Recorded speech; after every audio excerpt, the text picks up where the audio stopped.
Hi, welcome back. In today's video, we're going to talk about collections module. Let me illustrate what I want to talk about in an example. We're going to talk about counter. Here we are having a list of 6 strings here. So we are having a list named words. There are 6 strings in this list of ours. Okay, and we see that there are some strings repetitive. For example, apple appears 3 times, banana appears 2 times, and orange appears only 1 time. We would like to count the number of repetition that we are having for each string. For example, we would like to know how many times apple is shown, how many times banana is there, and how many times, for example, orange is there. In order to do that, we can use the counter. Okay, so we are going to use from collection, we are going to import counter. So counter class from built-in collection module is added into this program. So don't forget to have this header. We are going to have counter class from the collection module. Okay. Then we use that counter, and inside parentheses, we write down the name of our list. So the counter class, we are here using it to count the number of occurrences of each word in the words list. Okay, in the words list. So I repeat it, we are going to use the counter, and in parentheses, we write down the name of our list, and we are assigning it to count here. Okay. Then we are going to print this count, and then we are going to print the count and the apple element. What we expect to see in the output when I run this code is the following. So when we are having the print function to print us the count here, it works like a dictionary.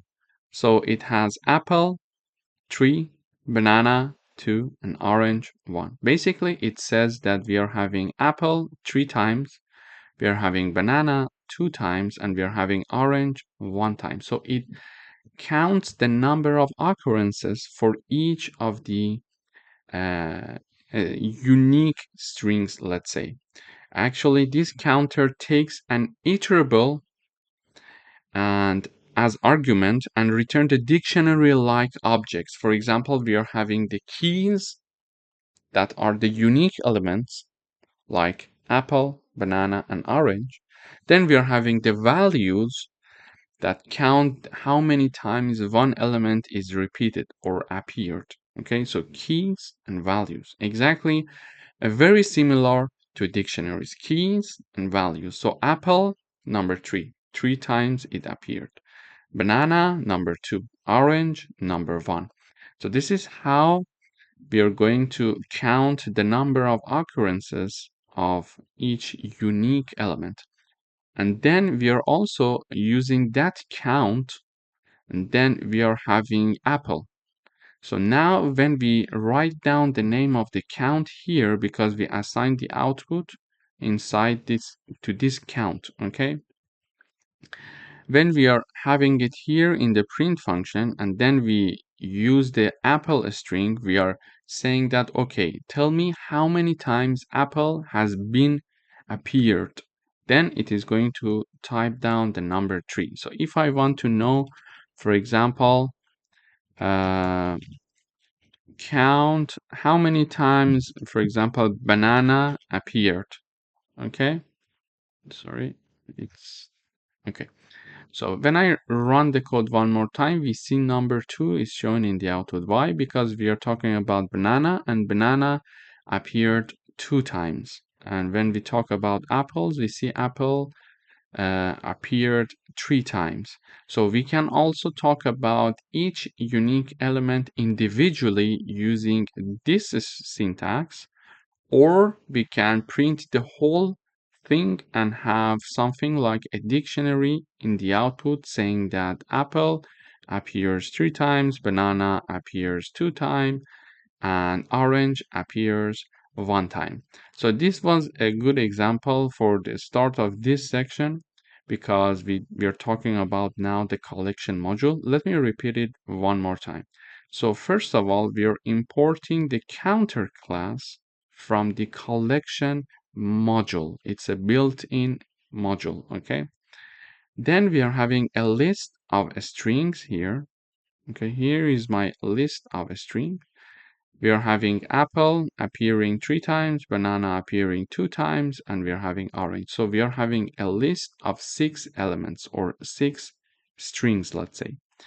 Then I use the counter class, and in parentheses, I write down the name of the word. So this counter class is going to create something very similar to a dictionary, okay? That is going to have keys and values. So keys are the unique elements, values are the number of occurrences of that unique element. For example, it says apple and number 3. So apple appeared 3 times, banana appeared 2 times, and orange appeared 1 time. And this is assigned to the count variable here. Then the name is count, but it's very similar to a dictionary, let's say. And then we are having the print of that count. It's a dictionary-like output. So we are having apple 3, banana 2, orange 1. And if we want to only talk about one unique element, we can have the name of the count, and then we are having apple, and the name of the count, the name of banana. So this way we are going to see how many times apple has appeared and banana has appeared. So it was a very interesting example. We're going to dive deeper into this concept in the following videos. Thank you. Hi, welcome back. In today's video, we're going to talk about counter class that is imported from the collection module. So here we are having a string called text, and we are assigning hello world string to text. Then in order to count the number of letters in our string, we are going to use the counter class. And in order to use the counter class, we learned that we simply write down the counter name with capital C, and in parentheses, we write down the name of the list, for example, or the string here in our example, and assign it to a new variable. So this new variable is a dictionary-like variable that is called char count. When we print this char count, we are going to see in the output something like a dictionary. So it says the counter, and then we are seeing L being repeated 3 times, O being repeated 2 times. So we check our string, yes, L, we are having 3L, we are having 2O. For example, we are having 1H, 1E. For example, one space is seen there, one W, R, and D. So in this example, we are having the example of a string, and we are using the counter to count the number of appearance of different letters. So when I have another string, for example, my string 1, now I'm typing down Reza Shahin. Let me use, okay, Reza Shahin. And we can have my string 2, and this is a Python course, for example, my string 3, and we write down, for example, hello from our Python class. Okay, then I would like to have the counter class to count the number of letters in each one of these strings. So I define a new, let's say, variable here. I write it down, for example, counter my string 1 equals, we use the counter keyword, and I write down my string 1, Then I print I print counter my string 1. Okay, so when I run this code now, we have the second output here being printed, that is talking about the number of repetition of letters in my string 1. So here we see, for example, A has been repeated 2 times, H has been repeated 2 times as well. So we see 2H, and of course we see 2A here. Okay, then we are having the rest of the string letters being repeated only once. And now if I have counter my string 2 equals counter my string 2, then I want to now print this one as well, my string 2. So if I run the code one more time, now we see that here regarding our second string, space being appeared 4 times. So one time here we are having space, then we are having one space here 3 times and 4 times. So space we are having it 3 times. We are having s 3 times here. So one s here, one s here, and one s here. Then T appears 2 times, H appears 2 times until the end.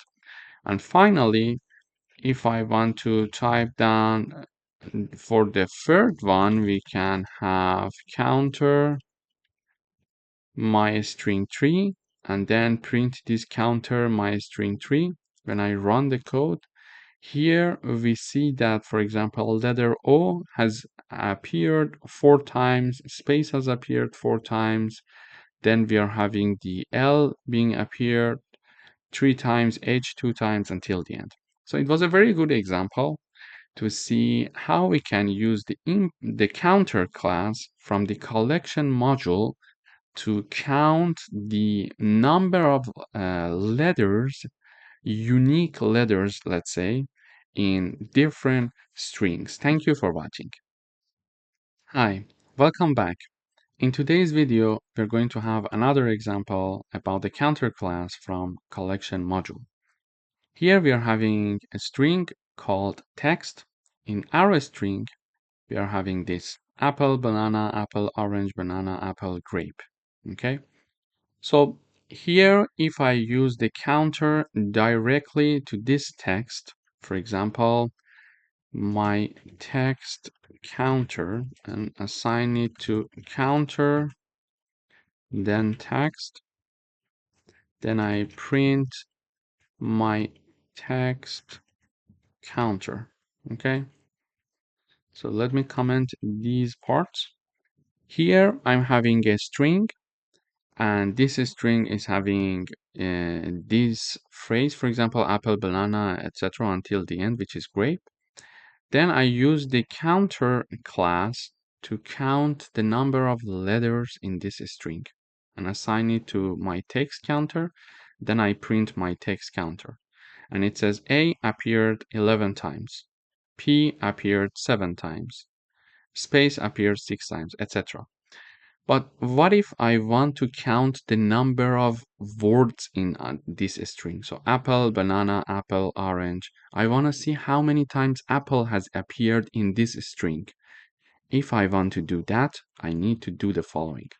I need to use the split function to convert the string into list of words. Okay, so when I use the split function, I would have a list of words and assign it to word underscore list. Then I use the word underscore list in parentheses and call the counter class and assign it to count. Then I print count. So when I run the code now, we see apple appear 3 times, banana 2 times, orange 1 time, and grape 1 time. So it's a very good example. If you're having a string and you would like to count the number of letters in this string, you simply use the counter class, and in parentheses, you write down the name of your string and assign it, for example, to a variable name, for example, here my text counter, and print that. So you will have this output where your strings are, for example, a letter has been appeared 11 times. You're going to count the letters inside this string, the unique letters, let's say.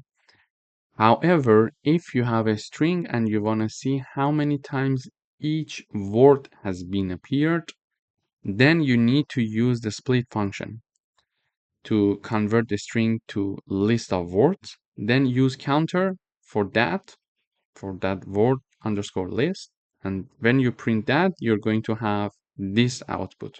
Okay, let me illustrate another example. My string 1, for example, it is going to have, this is Reza Shaheen from the online Python course. And then we can have the teacher is Reza Shaheen, and this is my string. Okay, so my string counter, I assign it to counter my string 1. Then I print that, print my string counter. Okay, so if I run this code now, we see that in this string, we are having 13 times the space, we are having age 9 times, etc. until the end. So it is counting the letters, the unique letters. However, if I have the split function, we can have split my string, this is just a name, and assign it to the name of the string, which is my string 1 dot split function. So I simply write down the name of my string dot the split function and assign it to this split underscore my string. Okay, and then I use the, for example, here let me have a name. What can I have? For example, splitted, I would say, for example, equal to split underscore my string here. So I need to clarify this first. So splitted, I don't need that. I need to simply, yeah, split it. Then counter split my string. Okay. Here, when we have that and when I print splitted, I will have how many times each word has been appeared. For example, it says the word is appeared 2 times, the word Reza appeared 2 times, Shaheen appeared 2 times, de appeared 2 times, this appeared 1 time, from appeared 1 time. So if I want to review, we can have the following. We are having a string here, for example, and this is my string, and the name of my string is my string 1. Then I count the number of letters in this string. In order to count the number of unique letters in this string, I use the counter class. Then we are having my string 1 in parentheses and assign it to, for example, a new variable called my string counter. When I print that, it's as we mentioned, it's a dictionary like, so it has keys and values. So it says space 13 times, age 9 times, etc. But what if I want to count the number of words in this string? Okay, in order to do that, we are going to use the split function for my string 1 and assign it to a split my string. Okay, so we are splitting the words, we are converting the string into a list of words and assigning it to split my string. Okay, then I use the counter, and in parentheses I write down this name, split my string. So it's a list of words, and we are going to use the counter to count the number of appearance of each unique words. and we are going to assign that to splitted, and then we print the splitted. So we see that is, for example, appear 2 times, Reza appear 2 times, Shaheen appear 2 times. It's a very good example for you to see what you want to do with your string. If you want to have the number of letters being counted, the number of unique letters being counted, so you simply use directly the name of your string and use the counter. However, if you want to know the number of unique words that are appearing in your string, you first need to use the split function, assign it to a new variable, and that variable has a list of words for you, and write down the name of the list of words inside the parentheses for the counter, assign it to a new variable called splitted, then print that splitted, and we see in the output we are having it here. Thank you for watching. Hi, welcome back. In today's video, we are going to talk about default dictionary. We are going to import default dic here and then from the collection module. Okay, here we are trying to create a dictionary-like object where missing keys automatically get a value of 0. So here we see argument int, sorry. So argument int here is not a number. It's a function that returns 0 when called without argument. So we are ensuring that any missing key is given a default value of 0. Okay, and we are initializing a special dictionary where we are having keys that can be anything like apple, banana, orange, etc. And values are integers by default, but we can update them. So let me illustrate it with an example. So we are initializing here inventory, and when I print the inventory right away, we see that it's empty. We see that it says default dictionary, well, default dic, and then we are having here nothing inside of it. Okay, but if we want to add a key to this one, because we said that it's a dictionary, like it has key and value. Okay, exactly like a dictionary. So key and value. So if we would like to add a new key to this one, we simply write down the name of our dictionary inventory, and then we write down, for example, the key, which is apple, for example, in this example for us. Then we are having plus equal 1. It means that we are going to have apple, and apple is going to have a value 1. So the key apple is added, and its corresponding value is 1. So now when I print the inventory, we see apple and 1. Okay, now I can also add another, for example, key and value. For example, inventory, we can have banana, and then we can have plus equal 5, for example. Now if I print inventory here, when we run the code, we see that, okay, now in this part we are having apple 1 time but banana 5 times. Okay, so this is how we can have a dictionary like object to be used to give us a default value of 0. But let me illustrate another example. So with normal dictionaries, what we are doing now was not possible. For example, we are creating a dictionary, it's empty. And when I want to print the apple, for example, in this dictionary, it brings me an error.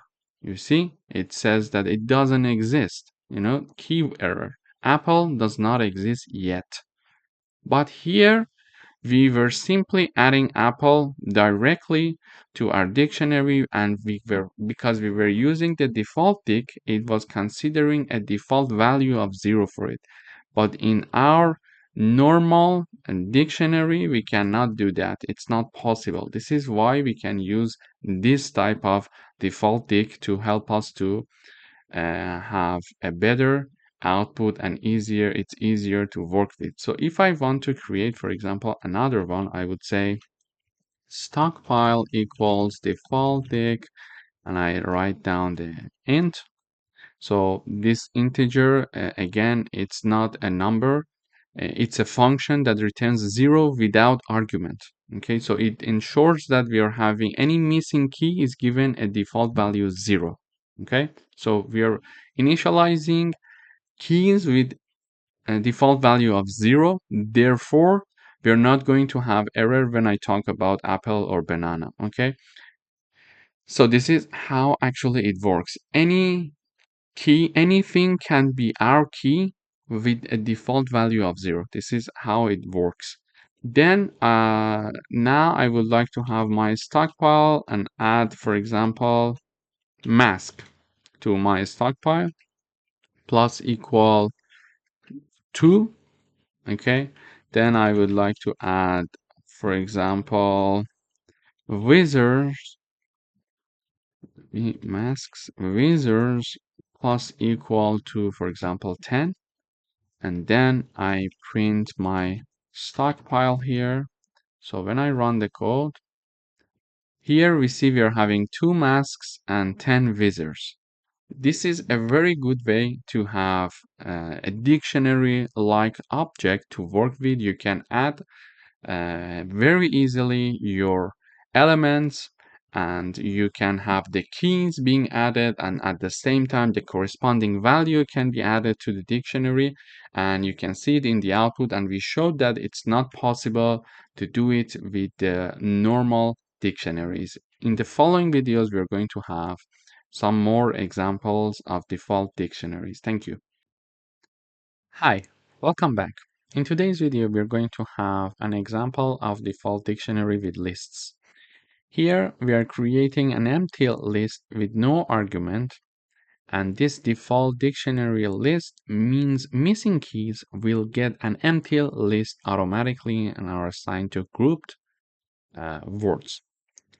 Then we are having a list of tuples here called words, and we are having for fruit category, it contains apple, fruit category, it contains banana, vegetable category, it contains carrot, and fruit category again, we are having orange inside of it. So we would like to group the containers of the same category next to each other. So we would like to have fruits, then we have the apple, banana, and orange. Then we would like to have vegetables, then carrot. So we would like the fruits to be next to each other, and we don't want to have fruits 3 times. And then we would like to have carrot for vegetables.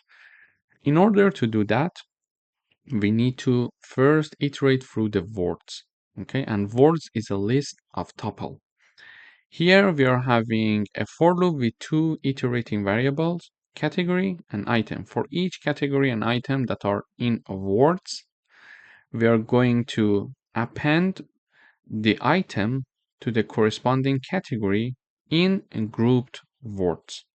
Okay, and grouped words was an empty list. We created an empty list with no argument here and assigned it here. And because we use the default dictionary, it means that when we are having some keys that are missing, they are going to get empty list automatically. Okay, so this is why we can assign it to grouped words here. So here I am iterating through the word list of my tuples for 2 iterating items. In each iteration, we are adding this item to its corresponding category in grouped words. And when all this has finished, we are going to have the print in the output. So when I run this code, we see the default dictionary class, this time list. Then we are having the fruit, apple, banana, and orange. And then vegetable, and then here we are having, for example, carrot, as you see it here in the output. Basically, in this part, we are saying that for the first iteration, grouped words, we are saying for example, for fruit, append, the first one is, for example, apple, okay? And let me have it in the code as well. Okay. So here before that, we were never having the category of fruit, but we are having it here because we were having a list, an empty list with no arguments. So now we are having the category fruit to be inserted and created for the first time in these grouped words. Then we are appending apple as one of the items of this category. Then in the second iteration, we are having grouped words. Then here we are having again fruit, and then dot append. Here we are appending banana. Okay. Then we are having in the third iteration, the previous one was the second iteration. Now in the third iteration, we are having the category vegetable. So we were not having this category so far. Now we are going to create it. And then we are going to append carrot to this category. And finally, we are going to have grouped words.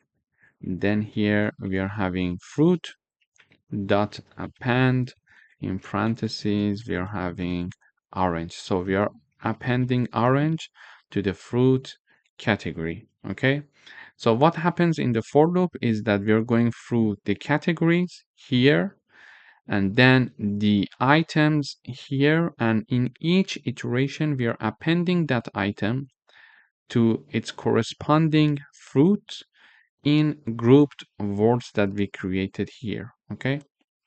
So apple is appended to the category of fruit, banana is appended to the category of fruit, carrot is appended to the category of vegetable, and orange is appended to the category of fruit. So now we filled the grouped words list.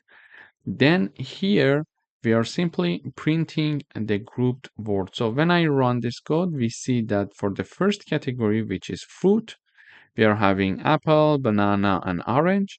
And then we are having for the second category, vegetable, and we see that item that contains in vegetable is carrot. So this is how we can have our list here. So if I want to have another one, for example, we can have grouped sport here.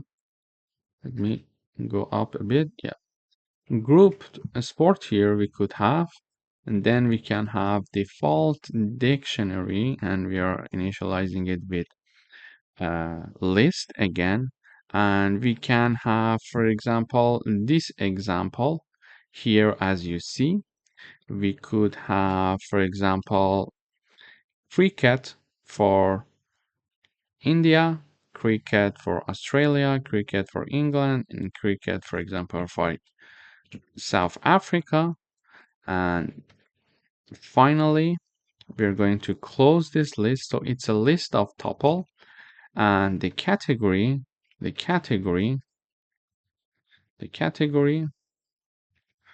for all of them is cricket, and the item is different countries. So you see we are having, for example, India, Australia, England, and South Africa in the category of cricket. Then we could have other categories as well. So we could have, for example, soccer, we could have basketball, we could have different categories. So let me add one more category here. We could have, for example, soccer, and we could have, for example, France as its item, for example. So this is the category. Category is soccer. Okay. Now, if I want to have the iteration over this list, we again can have a for loop here. We can have a for loop for each category, an item in sport. We are going to append that item to its corresponding category for the grouped sport, and then we are going to print the group sport. So here we see that for cricket, we are having India, Australia, England, and South Africa. And for soccer, we are having France. So actually, this is how we can create our default list, a default dictionary with lists. Here we did that. Then we created a list of tuples called sports. Here we are having two categories, cricket and soccer. In the cricket category, it contains India, Australia, England, South Africa. And for soccer, we are having France only.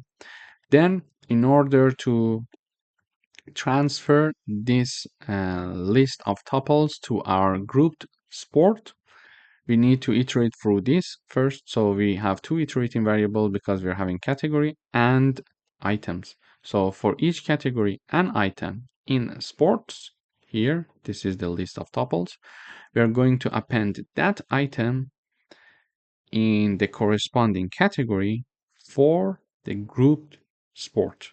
Okay, so for example, in the first iteration, we are going to have grouped sport, and the category is, for example, cricket dot append, and the item is, for example, India. Okay, then we are going to have grouped sport. We are going to have again cricket dot append. We're going to append Australia this time. Australia. Then we are going to have grouped sport. Then here we again have cricket dot append England. England. In the next iteration, we are having grouped sport. We are appending the South. Sorry, I need to add one code here. Append South Africa, then grouped sport. Finally, we are going to have soccer here. So we are having two categories, cricket and soccer. And finally, we are going to append France. So in this iteration, we see it here. We are appending different items to its corresponding category in the grouped sport India, in the cricket category for grouped sport Australia item is appended to the cricket category. For the group sport England, the same thing, South Africa, the same thing, and finally France is appended to the soccer category in the grouped sport. Then when we print grouped sport, we see in the output in the cricket category, we have India, Australia, England, and South Africa. And for soccer, we are having France. Thank you for watching. Hi, welcome back. In today's video, we're going to have a coding exercise with respect to default dictionaries.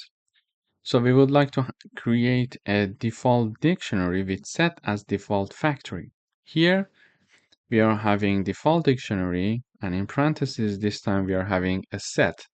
So this having set in parentheses creates an empty set when called with no argument. And this default dictionary set ensures missing keys start with an empty set. Okay. Here we are having a list of tuples. First, in the category A, for example, we're having apple, category A, banana, category B, apple, and category A, apple again. Okay. And now we would like to assign these categories and their corresponding items to our unique words. Okay. In order to do that, we need to have the iteration. So we use for loops for each key and value. These are two iterating variables. For each key and value in entries, which is our list of tuple, we are going to add the value to its corresponding key for the unique words. Okay, so when we are iterating, for example, unique words. The key is A, for example, and we are going to add its corresponding value, which is apple. Okay. In the next iteration, we are having unique words. The category or the key is, let's say, A. Then we are going to add the banana. Then we are having unique words. There we are having the key B, and we are adding apple. Finally, we are having unique words. And here we are in the category A, and we would like to add apple. Okay. But this last iteration is not going to work. Why? Because here we created a set. Okay, so this default dictionary set ensures missing keys start with an empty set. And if you remember, one of the feature of sets was the fact that they do not accept repetitive elements. Duplicate elements are not allowed in sets. And already in the first iteration, we added apple to A. So here we cannot again add apple to A. So we have banana to A. So banana is not duplicate, so it's inserted in A. Apple in B, it's possible because in category B, this is the first time that the apple appears. Then in category A, we would like to append or add the item that is apple. We cannot do that because we are dealing with sets, and although we will have this iteration, but we are not going to have a second apple in category A. Finally, we are going to print these unique words that we created here and we filled here in the for loop. When we run the code, in the output, we see the set. And then we see in the category A, we are having banana and apple. In category B, we are only having apple. So let me have another example. For example, we can have unique sports. Okay, and the default dictionary is set. So we can have entries to equal to, for example, here we are going to have different categories. We could have, for example, for soccer, we can have France. Then for soccer, we can have England. For basketball, we can have USA. Then for soccer, again, we can have, for example, we can have, for example, Italy. Then for soccer, again, we would like to have France again. And finally, I would like to have the basketball, then France here as well. Okay. So here is my entry. Then in order to fill my unique sport, I am iterating with two iterating variables where I'm iterating through the entry 2, and then these are two iterating variables. So in each iteration, we are adding the value to its corresponding key in unique sports. Okay. So for example, here we are having the unique sport. So it's soccer, and its value is France. We are having unique sports. it is soccer in the next iteration. Then we are having England. We are having unique sports here in the third iteration. Then it is basketball, and we are adding the USA. Then we are having unique sports. We are again having soccer here. We are having soccer here, and we are adding Italy this time.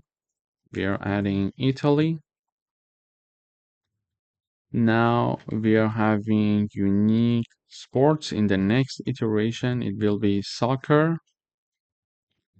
and we are adding France. We are adding France, but it's not going to be inserted. It is not going to be inserted. Why? Because we already added France to the category of soccer, and this France is duplicate, so we cannot add it one more time. And in the last iteration, finally, we are having unique sports. We see basketball,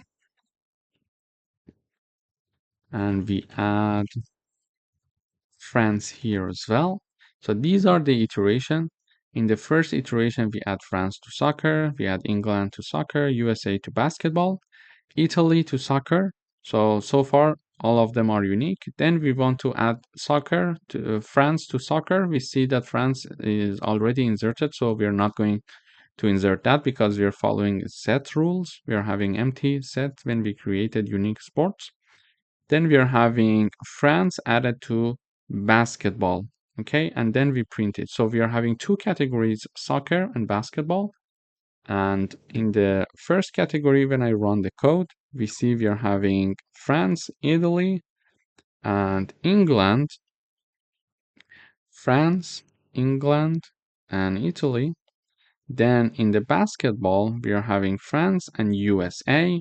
And as you see, we are having France in basketball and USA. So for the category B, we are having one France and one USA.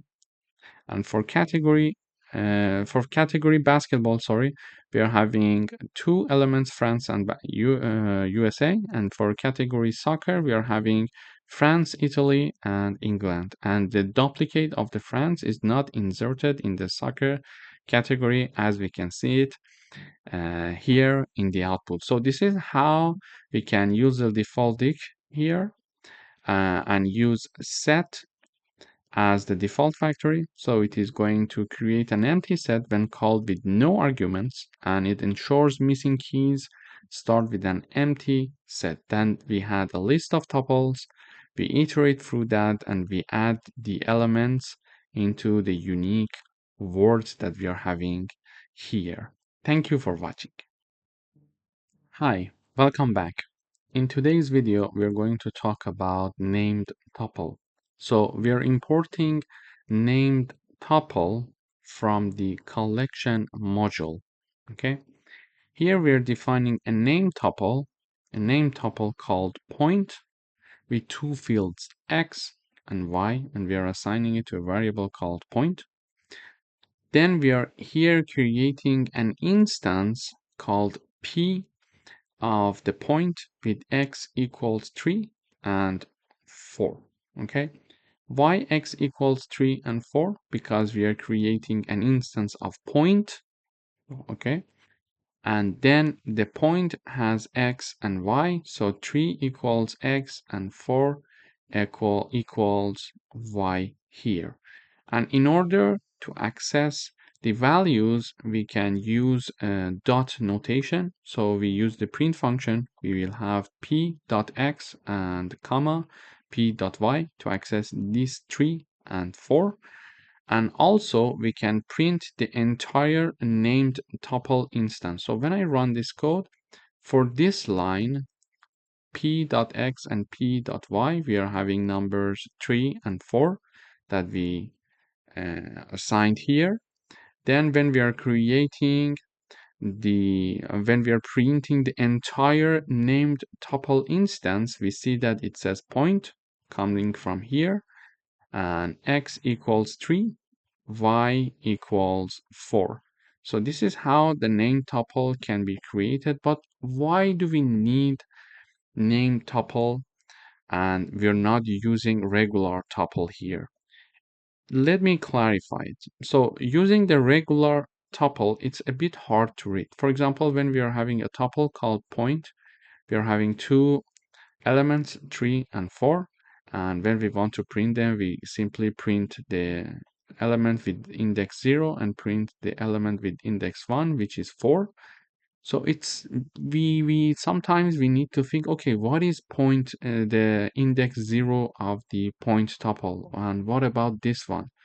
So you need to remember that the index 0 of the point tuple means x, and index 1 of the point tuple means y. So we need to remember it. This is a bit hard when we are having like 200, 300, maybe 2000 lines of code that you need to remember. For example, in certain specific tuples, the first element is x and the second element is y. Therefore, it's easier for us to use named tuple over the regular tuple, because as you see it here, we are using the named tuple and we are simply importing the class from the module, and then we are having a class, a named tuple, sorry, with x and y.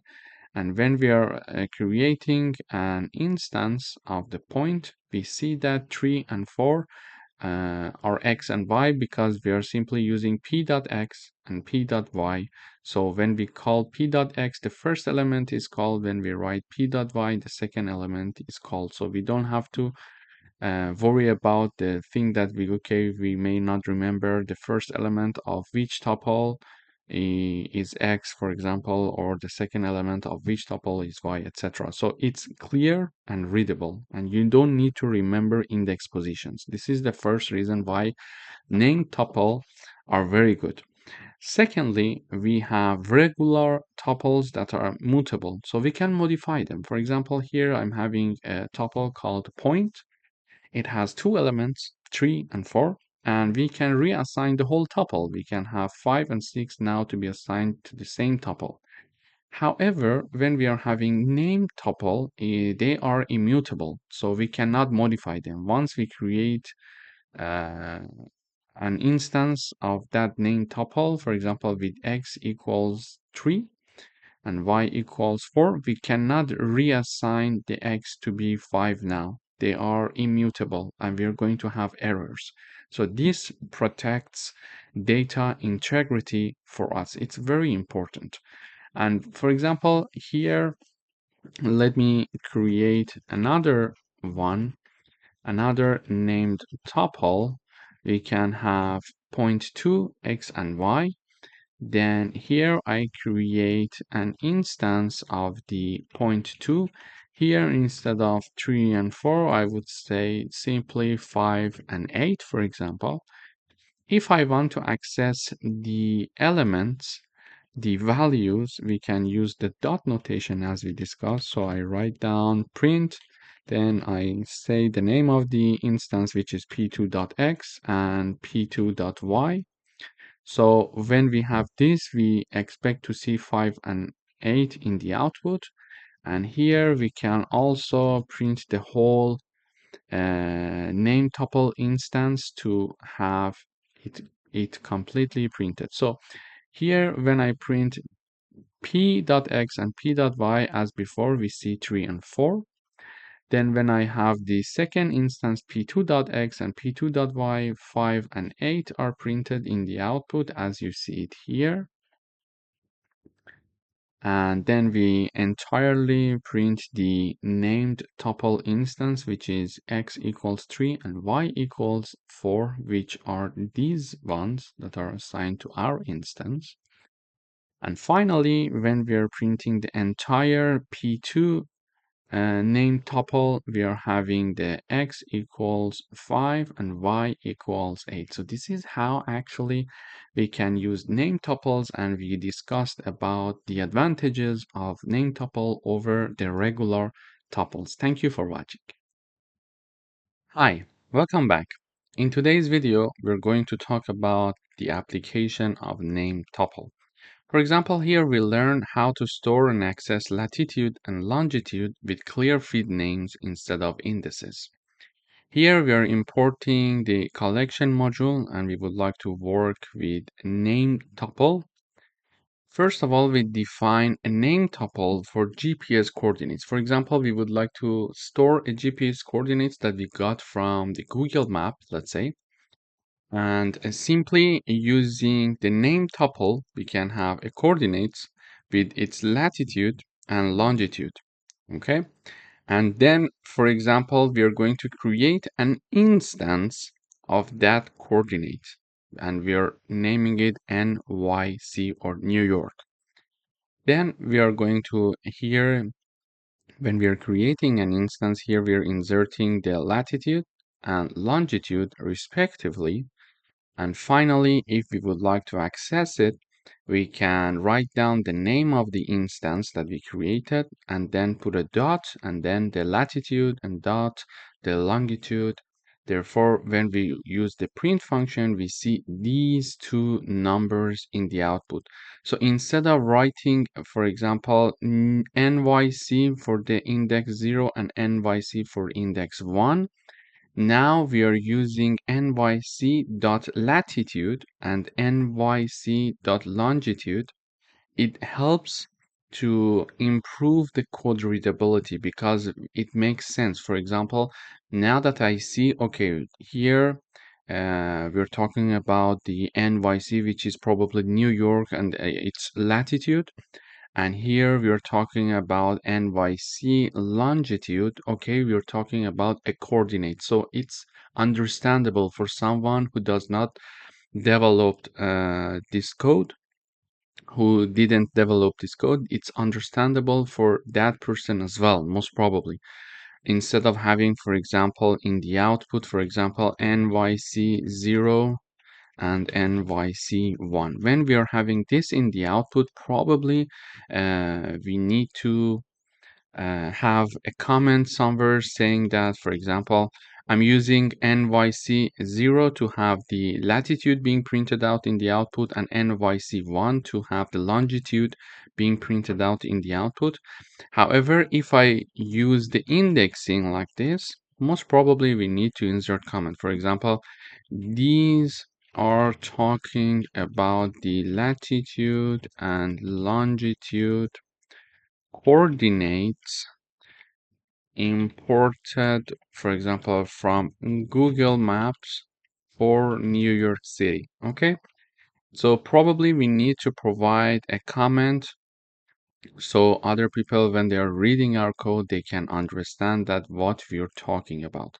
It's way easier to use latitude and longitude, so it improves the code readability. Here, let me have another example. For example, I could have coordinate 2. I use name tuple, and then have I have the, for example, coordinate 2. Then we are having, for example, the latitude and longitude here. Okay, so this is another name tuple that we are defining for our GPS coordinates. And this time, when I want to create an instance of this coordinate, I, for example, type down Montreal. So we are going to talk about the Montreal, and then we are having coordinate 2, and we can have a number, for example, 45.5017 and minus 73 dot whatever, just a number. Okay, Then, in order to access that, we simply print and I write down the name of my instance that I created, which is Montreal, then dot, and then latitude, and with a comma I separate it from the longitude, so I write down the name of my instance again, and this time put a dot and I type down longitude here. So when I print that, we should see the coordinates in the output again, like we inserted here. So we see that we can provide coordinates, GPS coordinates, and use a name tuple to have the latitude keyword and longitude keyword, making our code more readable. And then we are creating an instance of that name tuple, and using that instance, we can have access to latitude and longitude that we created earlier. Thank you for watching. Hi, welcome back. In today's video, we would like to represent a student record using name tuple.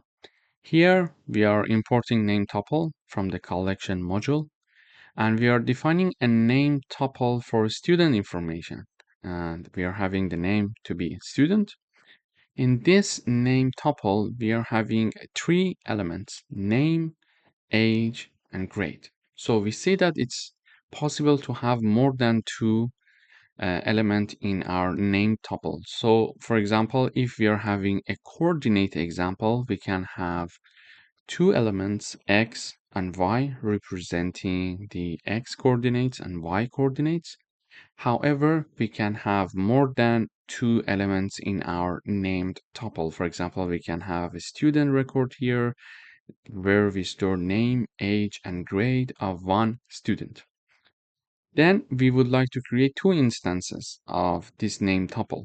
So S1 and S2, and we need three pieces of information in order to create our instance. For example, Alice for the name, 21 for the age, and A for the grade. This is the instance of the first student.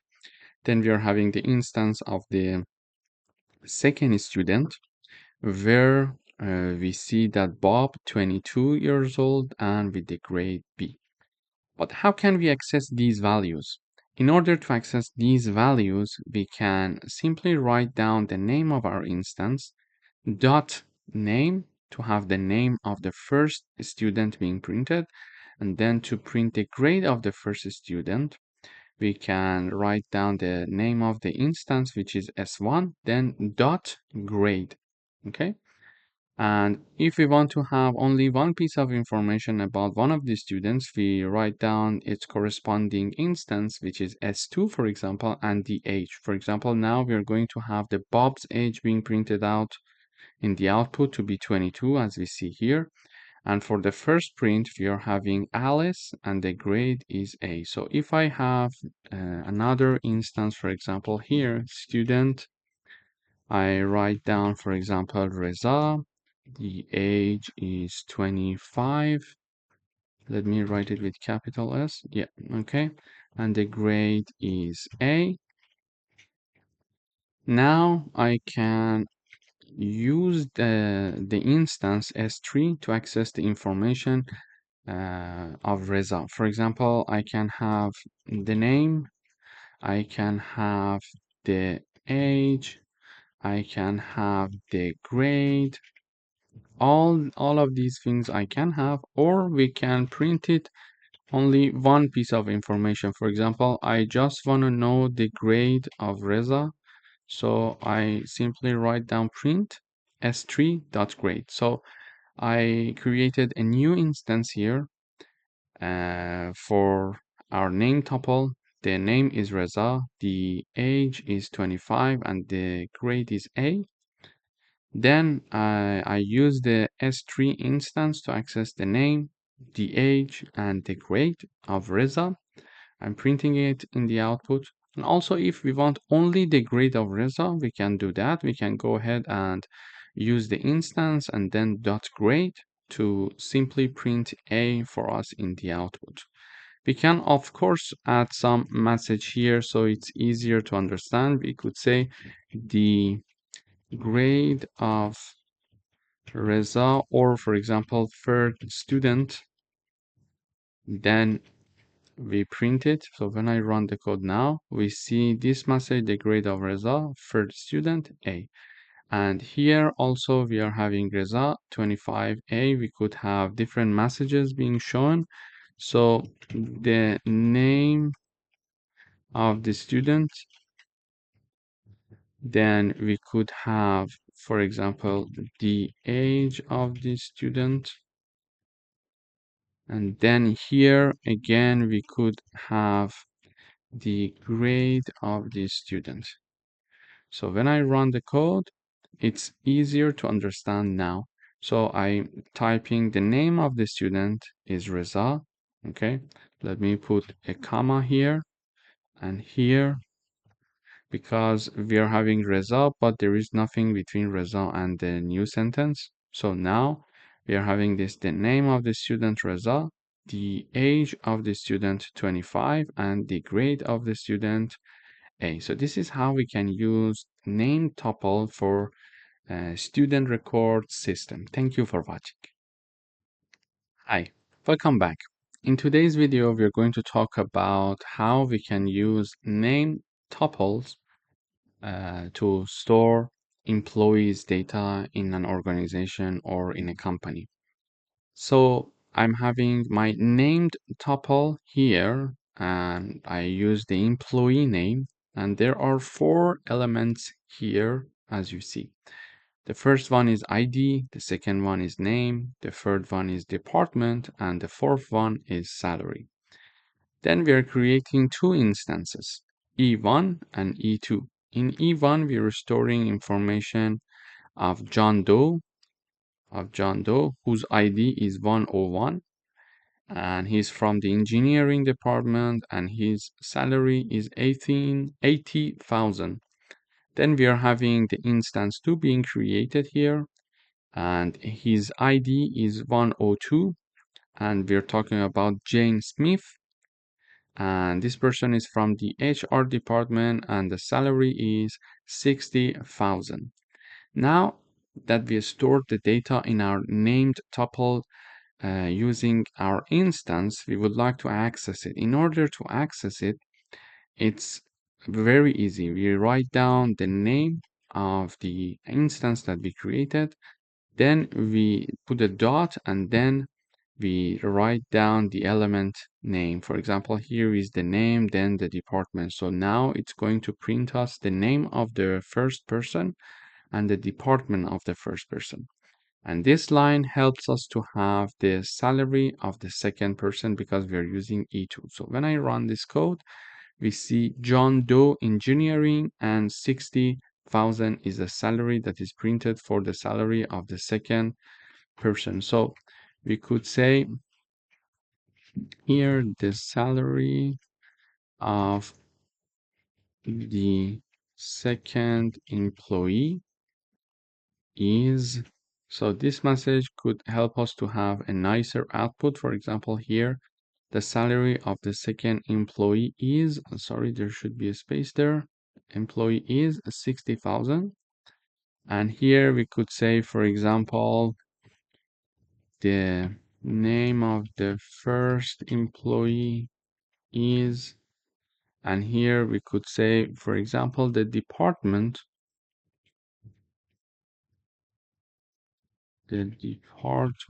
of the first employee is. So when I run this code, we see these messages helping us to understand the output better. So the name of the first employee is John Doe, the department of the first employee is engineering, and the salary of the second employee is 60,000. This is how we can use named tuple to store, for example, information regarding our employee in a company. And this was a good example to have, for example, 4 elements in our named tuple. Thank you for watching. Hi, welcome back. In today's video, we would like to use named tuple to represent colors. We would like to store color values in red, green, and blue format. Here is my named tuple. called color, and it has three elements: red, green, and blue. Then we would like to define some colors using instances. So the first instance called white, the second instance called black, and the third instance called red. For example, for the color white, we have the values in red, green, and blue format. And the value for this instance is for red is 255 for the green, and 255 for the blue. Okay, so the elements in the white that gets different values are 255 for red, green, and blue, all of them. Then the second instance is created. Let me write it down. Maybe it's second instance, first instance, third instance. Okay, so the second instance is created from the color named tuple, and it has values equal to 0 for red, green, and blue. Then the third and last instance is created here, and for the name tuple color, it has only value for the red, and for the green and blue has 0 values. Okay, so this is just an assumption, just an example. We are just creating, don't uh, be confused with the numbers here that we are creating. We're just making an assumption here to create an instance. The important thing is that this is the instance. We can say ins1, ins2, ins3 instead of having white, black, and red. Okay. Then in order to access the elements that are stored in instance 1, we write down white.red, because this is this red that we are talking about and not this red. Okay. Then we are having white.green and white.blue, because we learned that we write down the name of the instance dot the name of the element, which are red, green, and blue in these cases. Okay. So when I run this code, we see the output is exactly like this one. So if I copy this and paste it here, okay, and instead of white, I write down, for example, black. Now we are going to see the output for instance named black for different elements red, green, and blue for our named tuple. And we expect to see 3 zeros in the output. Exactly, we see it. Then if we have it now for the red, and the red. So when I run this code, we expect to see first red to be 255, because we created the instance with these numbers, and then 2 zeros. So when I run this code, we see 255. So this first red is our object here, our instance here that we created. The second red is the element inside our named tuple. This is the most important part about this example, this coding exercise. Then we have the red again, dot green. This is the green. And then we are having the red again and dot blue, which is here. Thank you for watching. Hi, welcome back. In today's video, we would like to integrate the concept of named tuple with functions. Here, we are having our named tuple called a rectangle. It has 3 elements: width, height, and area. Okay. Then we are having a function called getRectangle. And whenever we call this function, we need to have 2 arguments. Then this function is going to calculate the area of the rectangle based on the passed arguments that are width and height respectively. So area equals width multiplied by height, and basically this function is going to return a rectangle named tuple with width, height, and area. So the output of this function is in the format of our named tuple. So this is how a function actually trying to return multiple values in a structured way. But how are we going to use that? Here, before we learned that if we want to have, for example, if we want to create an instance, we name the instance, for example, instance1 equal to rectangle, the name of our named tuple, and in parentheses, we were having, for example, number 5, 10, and the area. If we wanted to calculate it ourselves, we would have written, for example, 50. Okay. But instead of creating an instance like this, being equal to the name of our name tuple and then in parentheses having these three elements, okay, instead of doing that, my instance now equals to a call of function, and we are calling this getRectangle function with two values, width and height, and this function is going to return what we were supposed to have. Okay, rectangle 5, 10, 50. It is going to return rectangle, the name tuple, width, height, and area. All of them, the function has access to it because the width and height, we call the function with those numbers, so 5 and 10, it already has. And for the area, it just calculated the area here, okay? Width multiplied by height. So instead of writing the instance like this, we write down the instance, it is equal to a call-off function, and that function is going to return what we need here, okay? Then after creating our instance, we are going to print in the output saying that, okay, the width is the name of the instance dot the name of the element, like always, the height, the name of the instance, like and the name of the element, and the name of the instance, and then the name of the element. So when I run this code, we see it says width 5, height 10, and area 50. It's a very good example to see how we can integrate named tuple with a function. For example, here let me create another instance. So instance2 get rectangle, and with these values, for example, 10 and for example 15. So when I have this one, whenever we are creating the instance, right away we are calling the function. So compiler starts executing this part, calculating the area and returning the name tuple that needs to be equal to my instance. Then I use the same line here, but instead of the rect, which is the first instance, I write down the name of my second instance, which is instance2. So when I run the code, this time it says width 10, height 15, and then area 150 based on the calculation that the function did for us. Thank you for watching. Hi, welcome back. In today's video, we are going to talk about how to convert a name tuple to a dictionary. Here is the name tuple called person. Then we are having the fields, or let's say the elements. The fields are name, age, and city.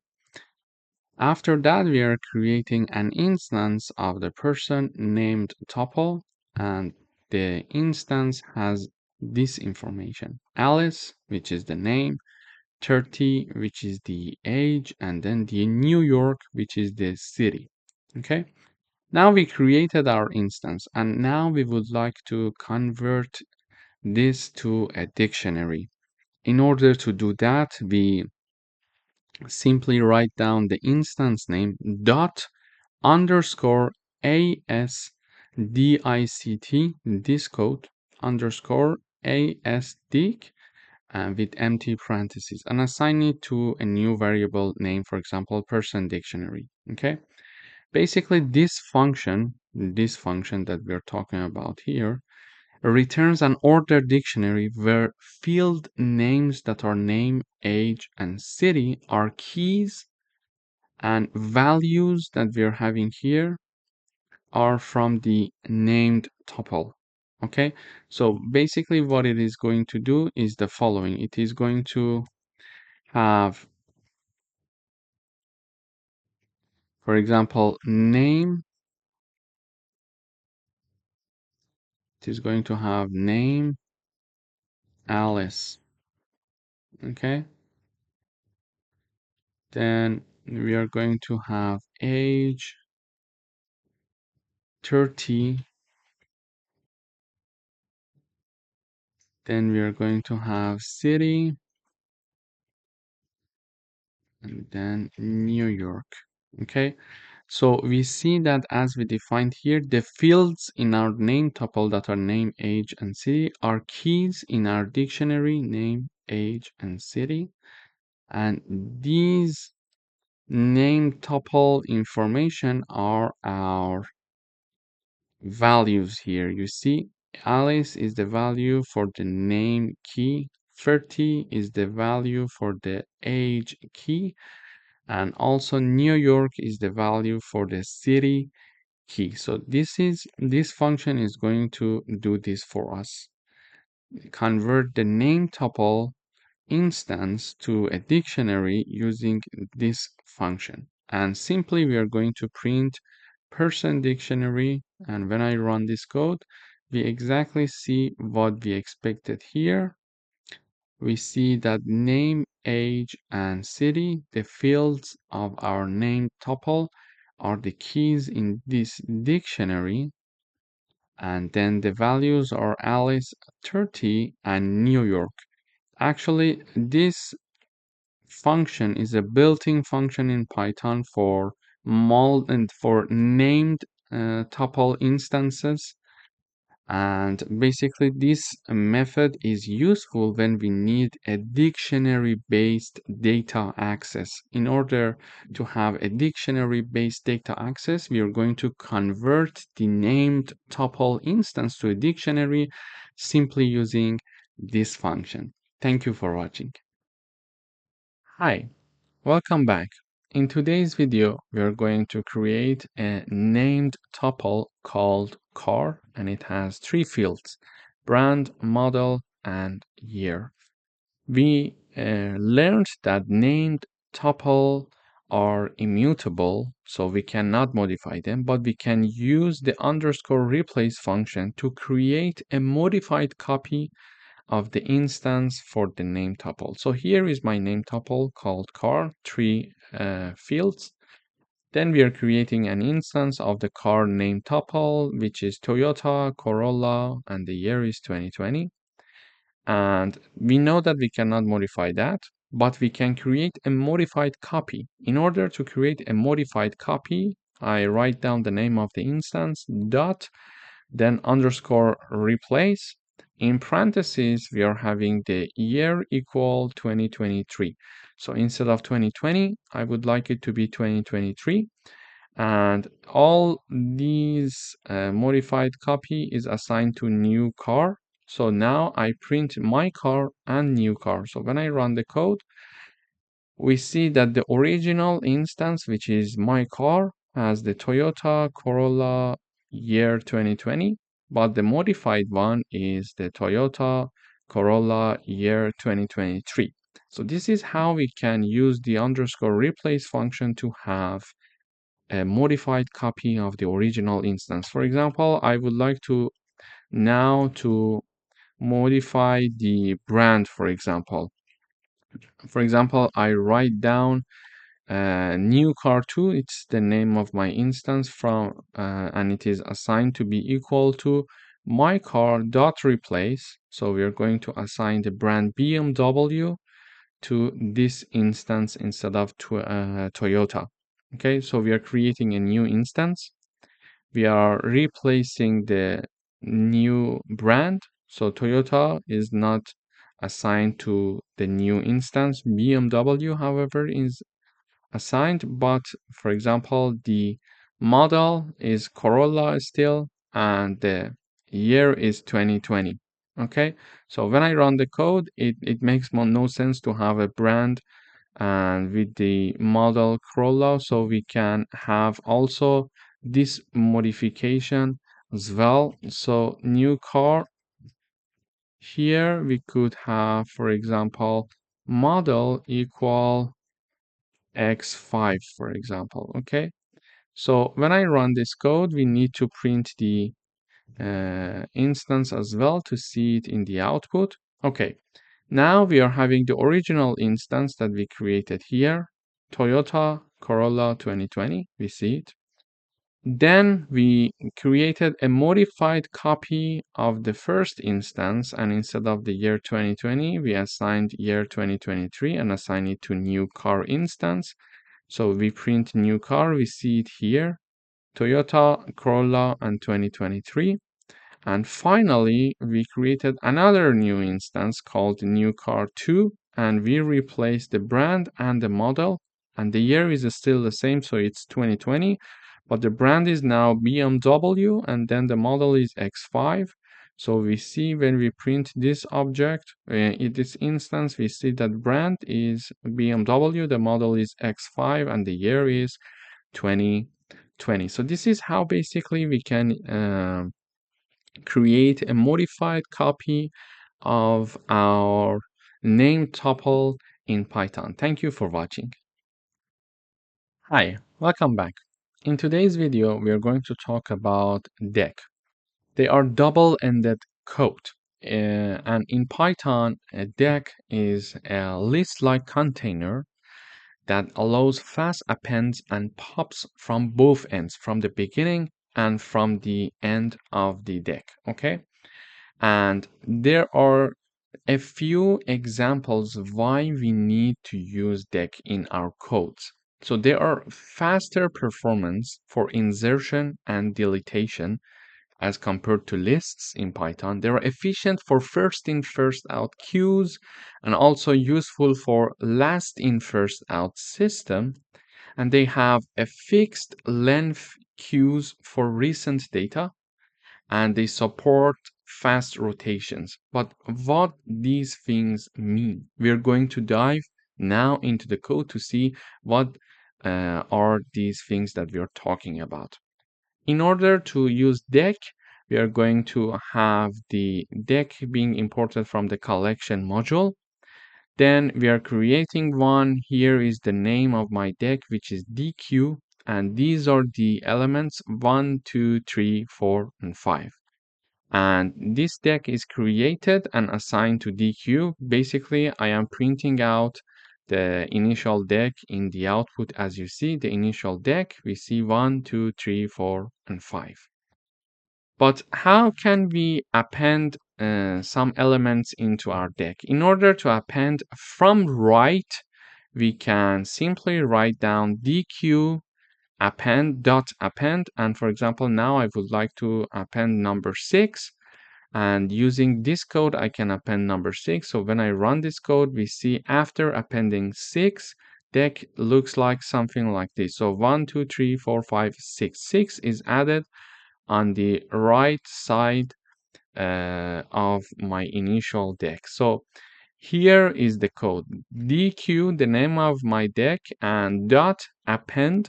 In parentheses, we write down the value that we want to be added to our deck, and simply I'm printing it here.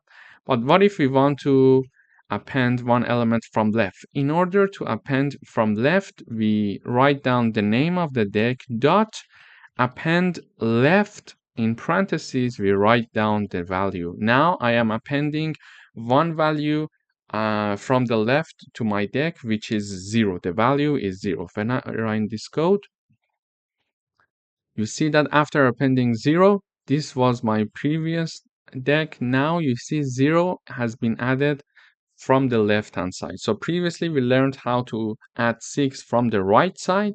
Now we are adding 0 from the left side. So this is how we can append either from right or from left. It's very easy and it's very fast.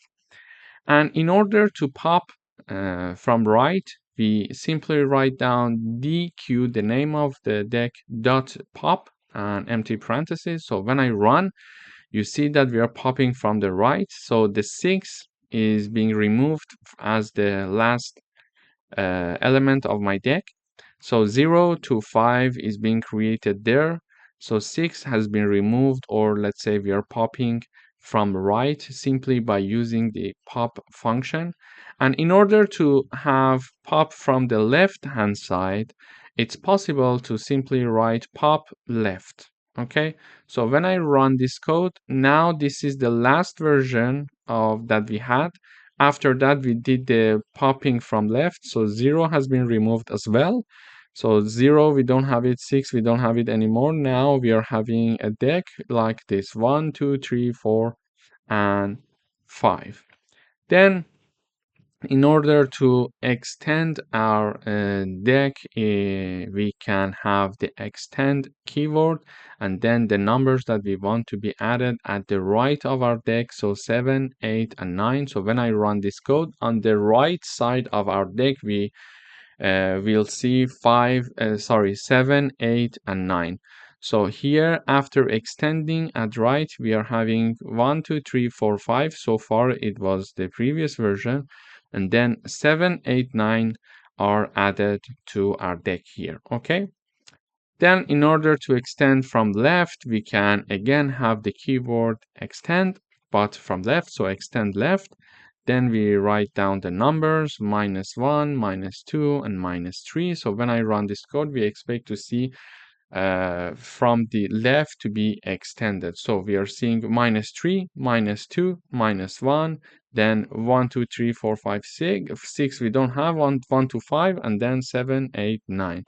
So here is extending from left hand side. We are having -3, -2, -1, and then 1, 2, 3, 4, 5, and then 7, 8, and 9. So when we are extending from left, we are having the lower number being shown on the left part, which is -3 in our case here, okay? And then we are having the rotation on the right hand side. So if we want to rotate from the right, we simply write rotate and we mention by 2. So by 2 values and elements, we would like to rotate them. So 2 values or 2 elements, we want to rotate them. Here you see this was my previous version. When we rotate from right 2 elements, these 8 and 9 are not here on the right side, but they are on the left side. So when rotating from the right side, these two numbers we mentioned because we want to rotate 2 elements. In parentheses, we put the number 2. So we see that these 2 last numbers are assigned to the left side of our deck here. You see 8 and 9 are there. So if we want to rotate from the left side, we can have rotate -2. Now I want to have 2 elements from the left side. So I write down 2 because I want to rotate 2 elements. And I write -2 because I want it to be done from the left side. So when I run this code, these 2, 8, and 9 are back in the last version to where they were. So we are rotating from left and putting them on the right side of our deck here.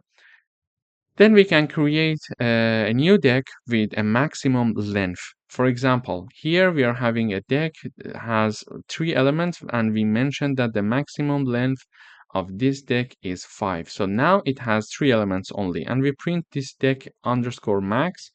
So we see that, okay, it has 3 elements, and the maximum size of this deck is 5. Therefore, it has 2 remaining elements to be added. Okay, in order to add new elements, we are adding 40. Let me uncomment them one by one.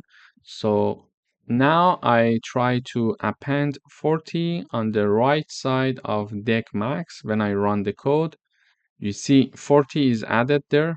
Okay, now if I uncomment this, we will see 40 and 50 is added. So 10, 20, 30, 40, and 50. And maximum length is 5. So we are having 5 elements. But if I want to append another number, what would happen? So if I add another number, when we are having the maximum number in this deck because the maximum length is 5 and we are already having 5 elements there. So if I add a new number, it is going to remove this 10 number. This number 10 is going to be removed. So when I run the code, you see now 10 has been removed and 60 has been inserted. If I add another number, 20 will be removed and another number will be inserted here. So in this video, we saw what the deck is and how we can append and pop elements from the right side or from the left side. And also we learned that they are faster, they're having faster performance for insertion and deletion as compared to lists.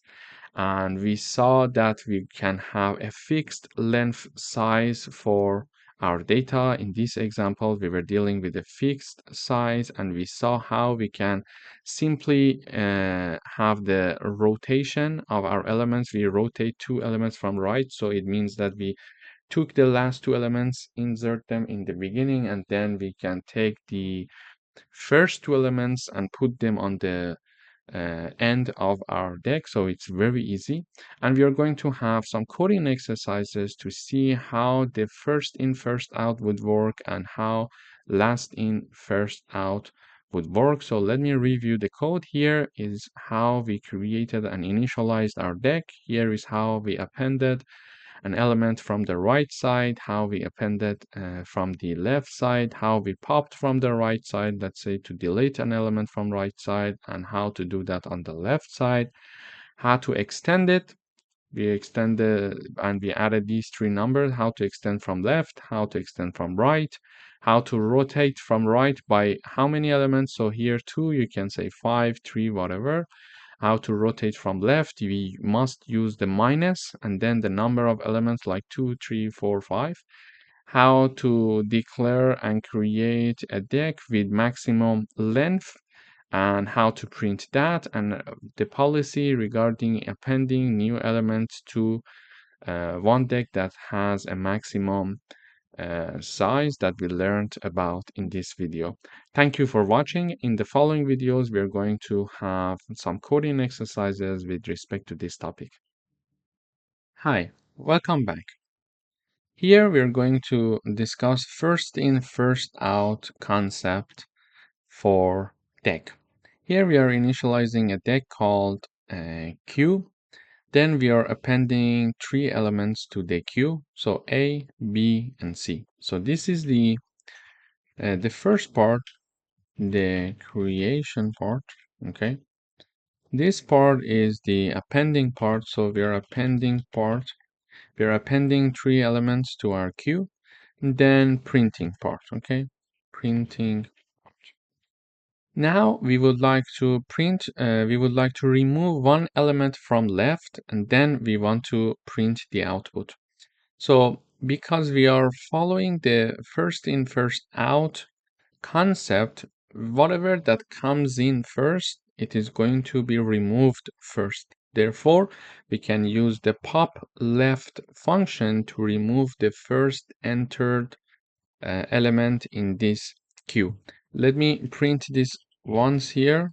So when I print our queue here, let me comment these two lines. So when I run the code, we see that here we created the deck, we appended three elements, and we printed it. So A, B, and C. So first of all, we added A, then we added B, and then we added C. Now the first in was A. So if we want to have first in, first out policy, A should be removed. In order to remove A, because it's the first element from left, we simply use the pop left function in order to remove that. And as you see here, we are removing the element A, and if I print the whole deck, you will see that it will have now elements B and C. So this is how actually we can have first in, first out policy in deck. Thank you. Hi, welcome back. In today's video, we are going to talk about last in, first out policy in deck. So here is my deck. We are creating it. It is called stack, and we are appending 3 elements to it. So X, Y, and Z are appended to the stack. Then we are printing the stack. So when I run the code, we see the original stack. X, Y, and Z are 3 of them. All of them are added. So now the last in element was this Z, and we want to have the last in first out. So the last element that entered, we want to take it first. Okay, so Z we inserted at last, and we want to start removing from Z. Okay, in order to start removing from Z, we simply use the pop function that is going to remove from the right hand side where the last inserted element is stored. So we use the stack.pop with empty parentheses, and then I print the last element that is being removed, which is Z here. And finally, I print the full deck in the output, and we see now we are having X and Y and Z indeed has been removed. So here in this example, we learned that we can do the last in first out using deck. Thank you for watching. Hi, welcome to this video. In today's video, we're going to talk about ordered dictionaries. So an ordered dictionary works like a regular dictionary, but the important thing about the ordered dictionary is that they remember the insertion order of keys. So an ordered dictionary is a dictionary that remembers the order in which keys were inserted into this dictionary, and they are very useful. For example, they can maintain the order. Unlike the older version of Python dictionaries, ordered dictionary keeps a key insertion order. It's very important, particularly if we are talking about if you're working with JSON processing or, for example, configuration files, and these are the situations in which the order is very important. So when the order is very important for us, it's better to use the ordered dictionary. They are ideal for this situation, and they support move to end function, which helps us to reorder the elements. So in the following videos, we are going to do some coding exercises with respect to different aspects of ordered dictionary, so you see that how we can use them, implement them, and how useful they are. Thank you for watching. Hi, welcome back. In today's video, we are going to dive deeper into the concept of ordered dictionary, and we're going to learn how to declare them and how to work with them in a few coding exercises. First of all, in order to work with them, we need to import ordered dictionary from the collection module in Python. Then, in order to create an ordered dictionary, we need to write down the name that we want to have for our ordered dictionary. Then we are assigning it to order dict in empty parentheses. So the name of the order dictionary equals then the keyword of order dictionary and with empty parentheses. Now we created our order dictionary, sorry, with the name OD. Okay, and now we would like to have its element. For example, we can have for the element with the key A the value of 1. As we remember, we mentioned that it's like a normal dictionary with different features. Because it's like a normal dictionary, it has keys and values. So for example, it has the key 1, value 1, okay? So for example, if you're having it in parentheses, then we are having key 2, key 2, value 2, for example, etc. until the end. So different keys, different associated values. Here is our first key, which is A, and its value is 1. Then we are having another key, which is B, and its associated value is 2.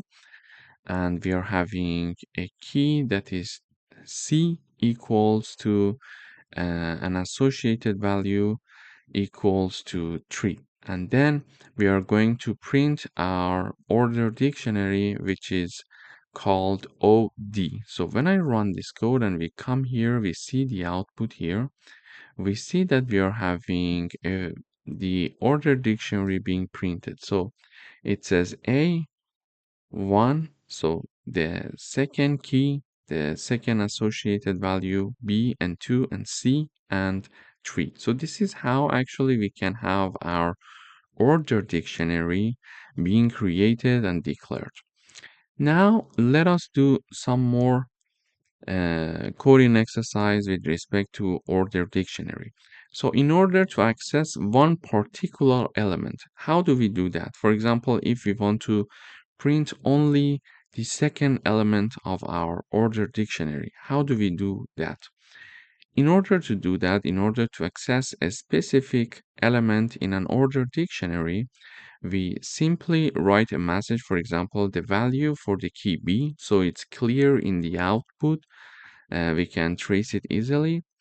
Then we are having the name of our order dictionary. Then we simply write down the key in quotes.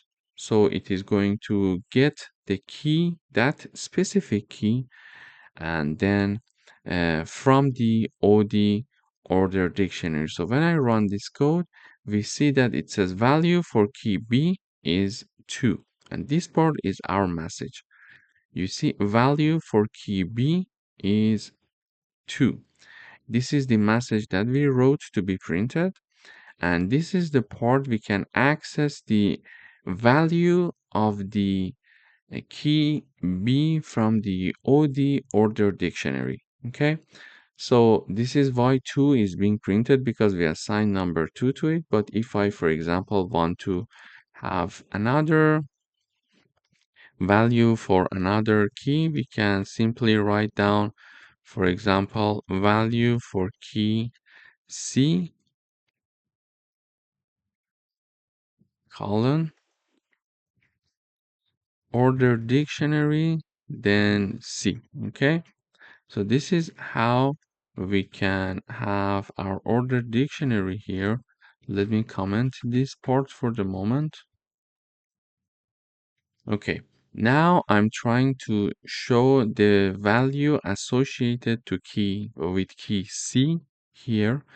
And in order to access that, simply we write the key name in the code here from the order dictionary called OD. And we expect that in the output we see number 3 as well. So when I run this code, in the output again we see value for key C equals 3. So this is how actually we can access different elements of an order dictionary. Now let us do another example. What if we want to update the values? So here for the key A, we are having its associated value equal to 1. However, what if we want that 1 to be updated and be equal to 10, for example? Simply, in order to do that, on the left-hand side, we write down the name of our order dictionary. In our case, it is OD.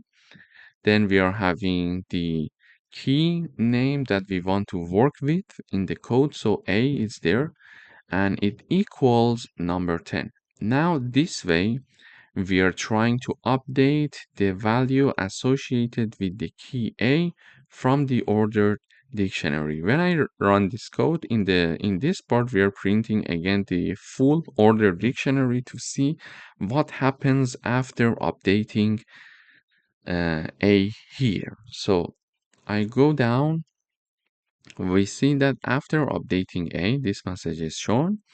Then it says A is 10, B is 2, and C is 3. So you see here A equals 10, while A was equal to number 1 previously. So this is how we can update the value of A. Here also we can, for example, update another value.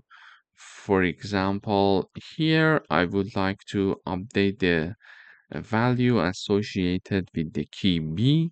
For example, I write down again the name of my order dictionary and the key, which is B here, equals 20. So now I am assigning number 20 to the associated value with the key B from the order dictionary called OD. Okay, then we print it after updating B, and we are going to print the full order dictionary. When I run the code here in the output, we see that, okay, after updating B, A is 10, B is 20, and C is 3, and you see B is 20 and B was equal to 2 previously. So this is also how we can update the order dictionary. Now, what if we want to move one element to the end? In order to do that, for example, we would like to move the key B from the order dictionary OD, and for doing that we need to use move to end function, move underscore to underscore end. So using this function we can assign the key B to the end of the order dictionary OD. After doing that, we simply print after moving B to end. We see that here we are having the print of the OD. So when I run the code, we expect that now the key B should not be the second key, but the last key. Okay, so we come here, we see that after moving B to end, we see that A equals 10, C equals 3, and then B equals 20. Previously, we were having A, B, and C, but now we are having A, C, and B. So this is how actually we can move one key to the end. And okay, now what if we want to move, for example, now A to the end? So if I want to move A to the end, again, I write down the name of my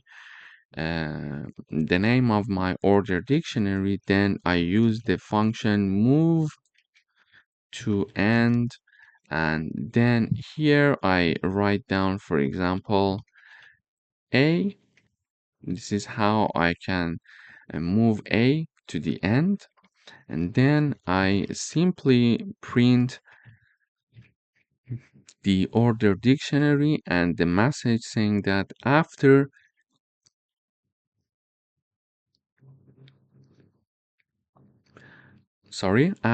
moving A to end. So after moving A to end, we are printing the full order dictionary, and this was the way to send A to the end. For example, in order to send the key A with its associated value to the end, we write down the key A, then we write down move to end, and we use the move to end function to do that. In parentheses, we write down the name of the key, and in the beginning, we should start with the name of our order dictionary, which is OD. Then I print the full order dictionary. So when I run this code, we see that it says after moving A to the end, we see previously it was like this. So A, C, and B. Now we sent A to the end. So A is there and in the end. Then B is in the middle, and we start with C here. Okay? Because A was the beginning and C was the second one. Now A is sent to the last one, and that C, which was the middle one, is now the starting point of our order dictionary. Then, for example, what if we want to send one key to the beginning? So let me now send A to the beginning again. Here, I'm updating this. For example, here, I want to send one key of our order dictionary to be the first key. Here, you see that C is the first key. Now I want to have A as the first key again. How to send it to the beginning of our order dictionary? In order to do that, we simply write down the name of our order dictionary, then the function name move to end. But this time in parentheses, we need to have two arguments. The first argument is the key that we want to send to the beginning of our order dictionary, and it is separated by a comma from the second argument, and the second argument simply says last equals false.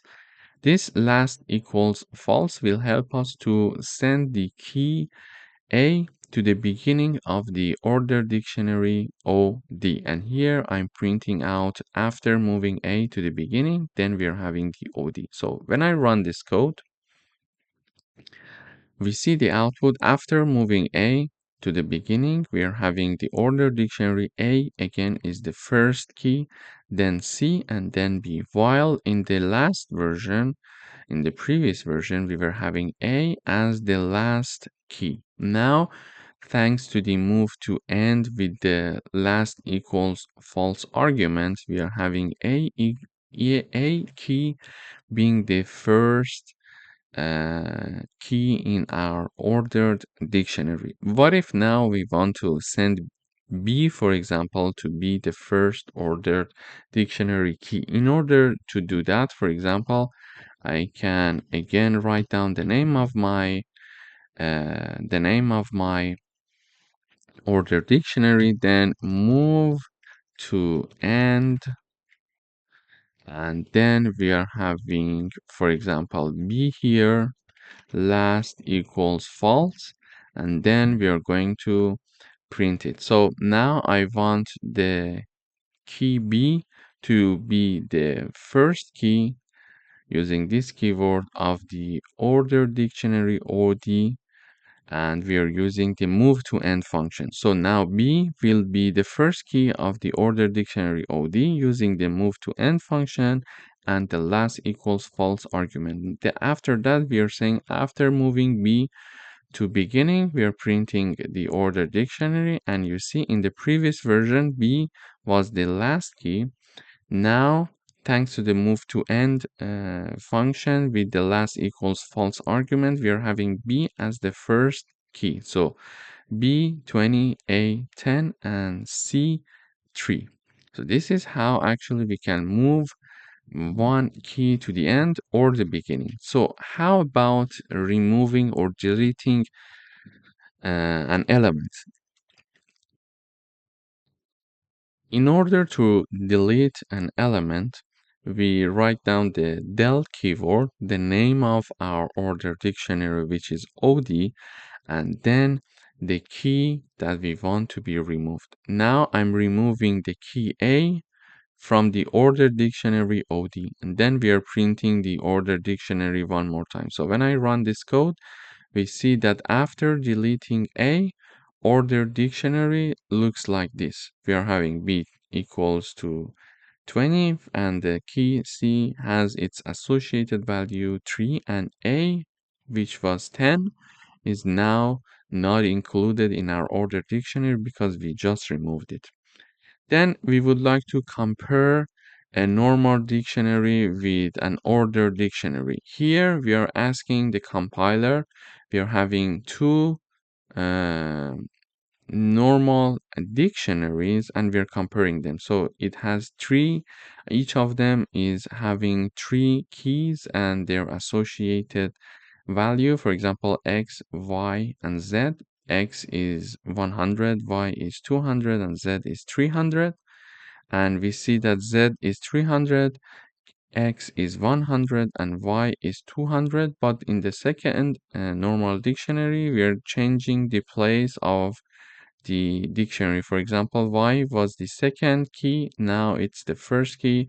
X was the first key in the first dictionary, and it is now the second key in the second dictionary. And we are asking the compiler to see our normal dictionaries equal, and we are assigning dictionary 1 to be equal to dictionary 2, and we want to see if the result of this is true or false.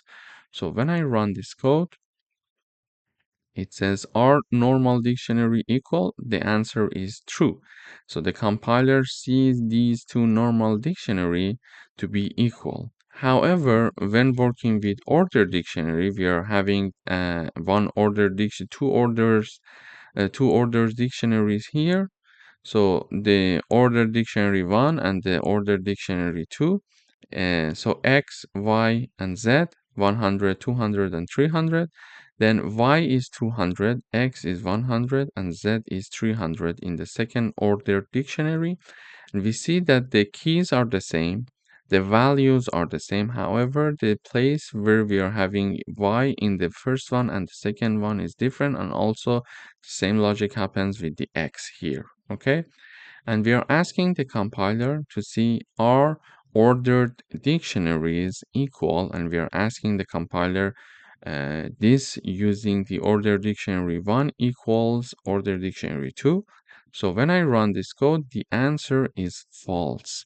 So these two order dictionary are not identical because the order in which the keys are inserted is very important in the order dictionary. This is why the compiler does not see them to be equal to each other, So in this video, we did some coding exercises here. We learned how to create an order dictionary and assign keys and their associated values to an order dictionary. We learned how to access different elements of an order dictionary, for example, the key B, the key C. Then we learned how to update one key, for example, in an order dictionary.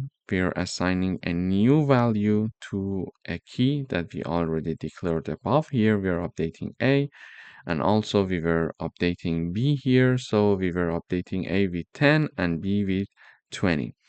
Then we learned how to move one key to the end of our order dictionary. So for example, using the move to end function, we learned how to move key B to the end of the order dictionary. And also here we learned how to move the key A to the end of the order dictionary using the move to end function. Using the same move to end function, we can send and move, let's say, one element to the beginning of our order dictionary. Here is the move to end, and now we are going to work with two arguments. First, the name of the key. Second, we write down last equals false. So this can help us to send or to move the key A to the beginning of the ordered dictionary. Again, we did the same with the key B. After that, we learned how to delete an element from our order dictionary. For example, we want to delete the key A with its associated value. So we learned that we can use the del keyword. Finally, we compared two normal dictionaries with each other to see if compiler sees them to be equal if the order of the keys and their associated values are different in these two normal dictionaries. For example, the normal dictionary 1 was having X and Y as the first two elements, but the second normal dictionary was having Y and X. So in this case, because they are normal dictionaries, the compiler sees them to be equal. However, when we are working with ordered dictionary, we see that this little change will lead to having two different ordered dictionary, and the compiler says when we are asking it, okay, are they equal? It says no, they are not equal. So in this video, we talked about ordered dictionaries and different operations that we can do with them. Thank you for watching. Hi, welcome back. In today's video, we're going to review how we can create an order dictionary with 3 key value pairs and print all the elements.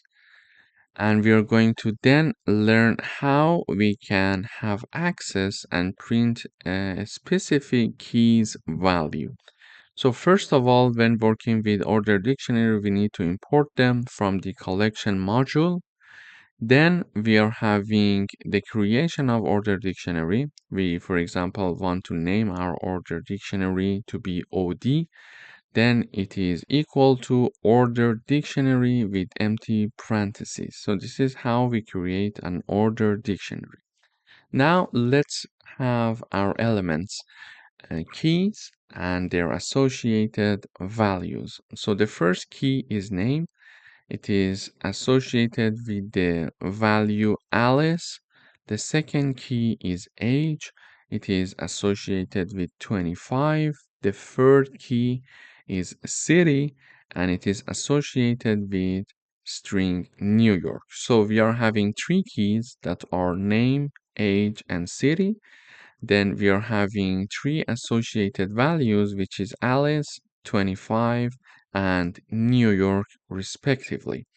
In order to print the ordered dictionary, we can simply use the print function. We write down order dictionary message, and then we write down the name of our order dictionary. So this is basically how we can have our order dictionary completely being printed. We are having the key name. Its associated value is Alice. We are having the key age. Its associated value is 25. And we are having the key city, and its associated value is New York. Then we are having the access to a particular key in our order dictionary. For example, we use the print function to have access the value for the key age. So for the key age, the value is 25. Now, if we want to print 25, we can simply write the following: the name of the order dictionary, then we are having the name of our key here, and when I run this code, we see that number 25 is being printed in the output. So in this video, we reviewed how we can create an order dictionary, how we can have different elements, the keys, and their associated values. Okay. Then we learned how we can print the order dictionary, and finally we reviewed how we can have access to specific value for a specific key. Thank you for watching. Hi, welcome back. In today's video, we are having another coding exercise with respect to ordered dictionary. We would like to have a tracking task completion order system in which we are having a list of, for example, a to-do list, and we want to mark all the tasks to be incomplete in the beginning and then update the status of, for example, one particular task and have it to be completed. And then we see how we can do it in order dictionaries. So first of all, we import the order dictionary from the collection module. Then we are creating an order dictionary for tasks. We call it tasks. So this is the name of the order dictionary equals to order dictionary keyword in parentheses, okay, empty parentheses. Then we are creating different elements. So we are inserting different elements. The first element with its associated value, the second key, let's say, with its associated value. So this one is the second element in total. The third key and its associated value. So task 1 to 3, and all of them are having the status incomplete because it's just the beginning of our work. So these are the tasks that we want to have, and it's a to-do list, and these are the status. All of them are incomplete. Then we are, first of all, we're saying that, okay, print the initial task list, and we are going to print that. So when I run the code, we are seeing that, okay, task 1 incomplete, task 2 incomplete, and task 3 incomplete. So we created an order dictionary with the tasks being incomplete in the beginning. Then we do some work, for example, and now the task 2 has completed. Now we need to mark it as completed. So we are assigning the completed let's say, status to the task 2 from the tasks order dictionary. This is how we can do it. So we write down the name of the order dictionary, we then write down the name of the key, and it is equal to the status which is completed. Then we are saying that after updating the task list, sorry, here is, okay, now after updating the task list, we are printing the full task ordered dictionary, sorry, to see how it is. Now we see that task 1, it is still incomplete. Task 2, however, is now completed, and task 3 is incomplete. So order dictionary are very useful because we can have, for example, a track of tasks in a to-do list and check if one task is completed yet or not. If yes, we can update it easily, and then when we print again the order dictionary, we can simply trace to see how many tasks are labeled incomplete and how many tasks are marked to be completed. Thank you for watching. Hi. In this video, we're going to talk about chain map. So a chain map is a data structure, again from the collection module, that allows multiple dictionaries to be treated as a single unit. So it groups multiple dictionaries together while maintaining their individual identity. So we are going to have multiple dictionaries in one unit using the chain map in Python. For example, when you perform lookups, chain map search through the dictionaries in order and returning the first match it finds. So why do we need to use chain map? The first reason is that they are having efficient lookup. So instead of merging dictionaries, which creates a new dictionary, chain map allows us to have efficient key lookup across multiple dictionaries without copying data, for example. And then we can have overriding values. It helps to manage different layers of data where later dictionaries can override values from earlier ones. It's very important.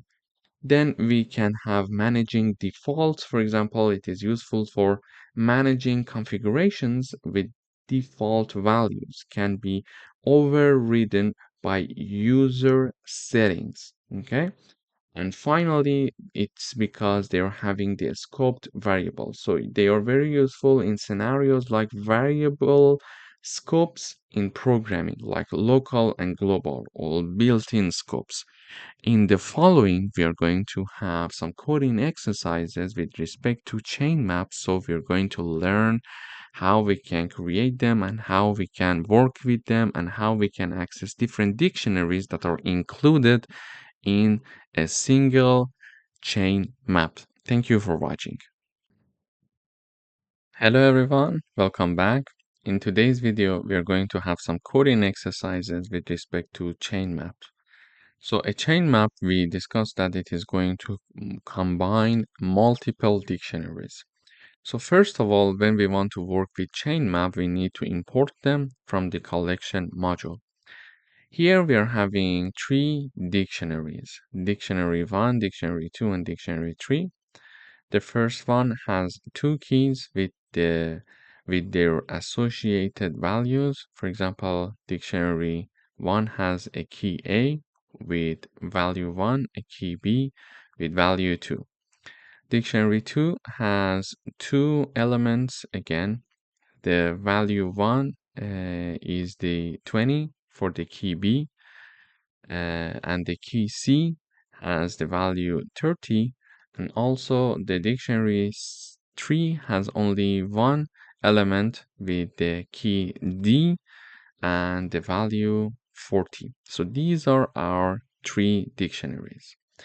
Now we would like to create a chain map with dictionary 1 and dictionary 2. In order to do that, for example, we want to name our chain map to be CM, and we simply use the chain map keyword, and in parentheses we are having dictionary 1 comma dictionary 2. And this is going to basically use the first two dictionaries to create a chain map and assign it to CM. And a CM is a merge, let's say a combination of these two dictionaries. Then we are printing the initial chain map. So CM is being printed in the output. Here we see that initial chain map is A and B. These are the two keys from the first dictionary with their associated value. And then we are having the second dictionary now here, which is B and C with their associated value. So the dictionary 1 was having A and B and C was for the second dictionary. Okay, so A and B from the first dictionary and B and C from the second dictionary. So as you see here, this is the first dictionary and this is the second dictionary. They are combined in our chain map. So if I want to create another chain map, I can write down chain, for example, CM2. This is the name of my second chain map. Let me write down 2. Then I use the chain map keyword to, merge these three dictionaries, dictionary 1, dictionary 2, and dictionary 3. And after that, we write down this message, initial chain map 2, and we're printing the CM2, which is the name of our newly chained map. And when we print the CM2, we expect to see AB, BC, and D. So when I run the code, in the output, we see AB, this is from the first dictionary, BC from the second dictionary, and D from the third dictionary. So this is basically how we can create a chain map from different dictionaries. But then, what if we want to access the values inside this chain map? In order to do that, we need to use the name of the chain map, which is CM, and then we simply write down the name of the key that we are looking for. For example, now if we want to have the value associated with the key A from the CM chain map, we write it like this. So it is going to find it in the first dictionary. Then you see that here in the first dictionary, we are having a key called A, so the value 1 is going to be printed. Then we want to have this B being printed, so we are going to have the name of the chain map and the name of the key. So this B is going to be printed, so this B overrides this B. Okay, so we can print this B in the output. And finally, if we want to, for example, print the value associated to key C, which is 30 here, we can simply write down the name of the chain map and then the name of the key. So when I run this code,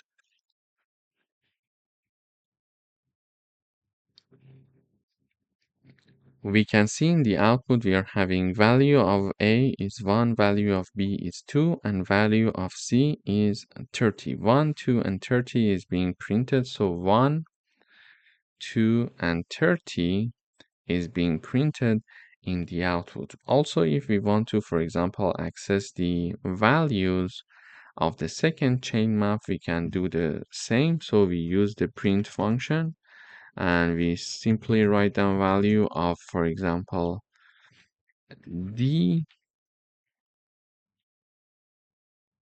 value of D, then a comma CM2, then we simply write down D. So it is going to print the value associated with the key D from the CM2 chain map. Okay, so CM2, if you remember, we created from all three dictionaries, dictionary 1, dictionary 2, and dictionary 3. So when I run this code, we see here value of D is 40, which is indeed true. So this was how we could create a chain map from different dictionaries, and after that we could access the values from different keys. But how do we update these values? How do we update these values? So these values, in order to be updated, we simply write down the name of our chain map, which is CM here, then the name of the key, which is B, then it is assigned to a new number. So B, again, it is going to affect only the first dictionary, and B was initially 2, so now we are updating its value to be 100.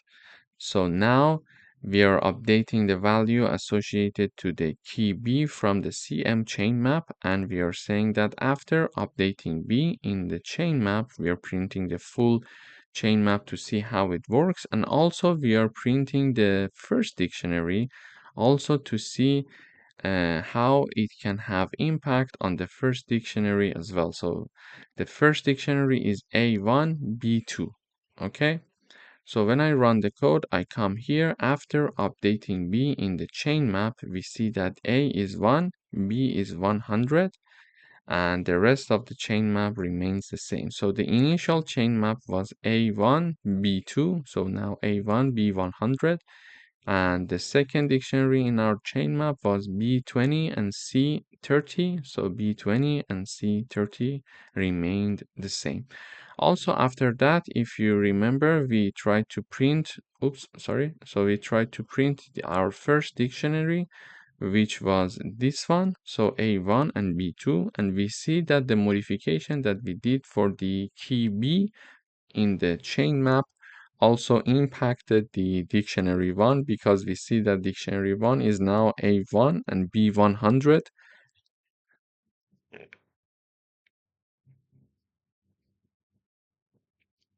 which was initially A1 and B2.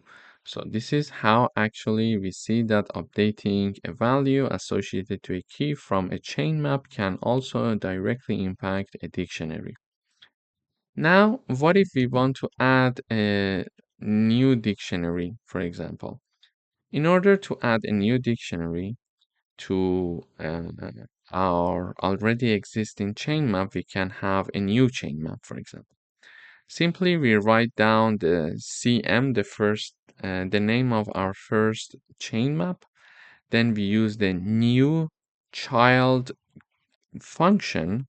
This is the function name that we need to write down, and then we are associating it in parentheses with a new dictionary, which has one element only. The key is E, and the value is 50.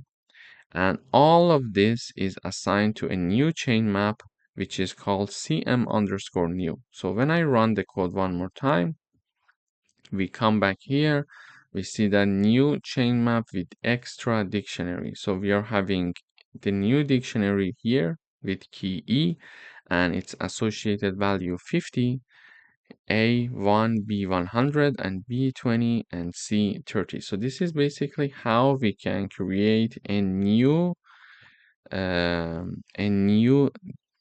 chain map using an already existing chain map with adding a new dictionary. Again, here we could have, for example, a new chain map from the second chain map, because the second chain map that we created was this one. This is the second chain map using all these three dictionaries, dictionary 1, dictionary 2, and dictionary 3. So this is the chain map 2. So we can have, for example, chain map 2, and then we are going to add a new dictionary to it. So we are creating a new chain map from the chain map 2. We are using the new child function to add the new dictionary and insert it, and then assign it to our new chain map 2. And the dictionary that is being added is having one key, which is E again, with its associated value, which is 50. Then we are printing it out saying that new chain map with extra dictionary 2, and then we are printing it in the output. So when I run this code, we see that this is the original second chain map was A1, B2, B20, and C30, and then D40. Okay, so this is our second chain map.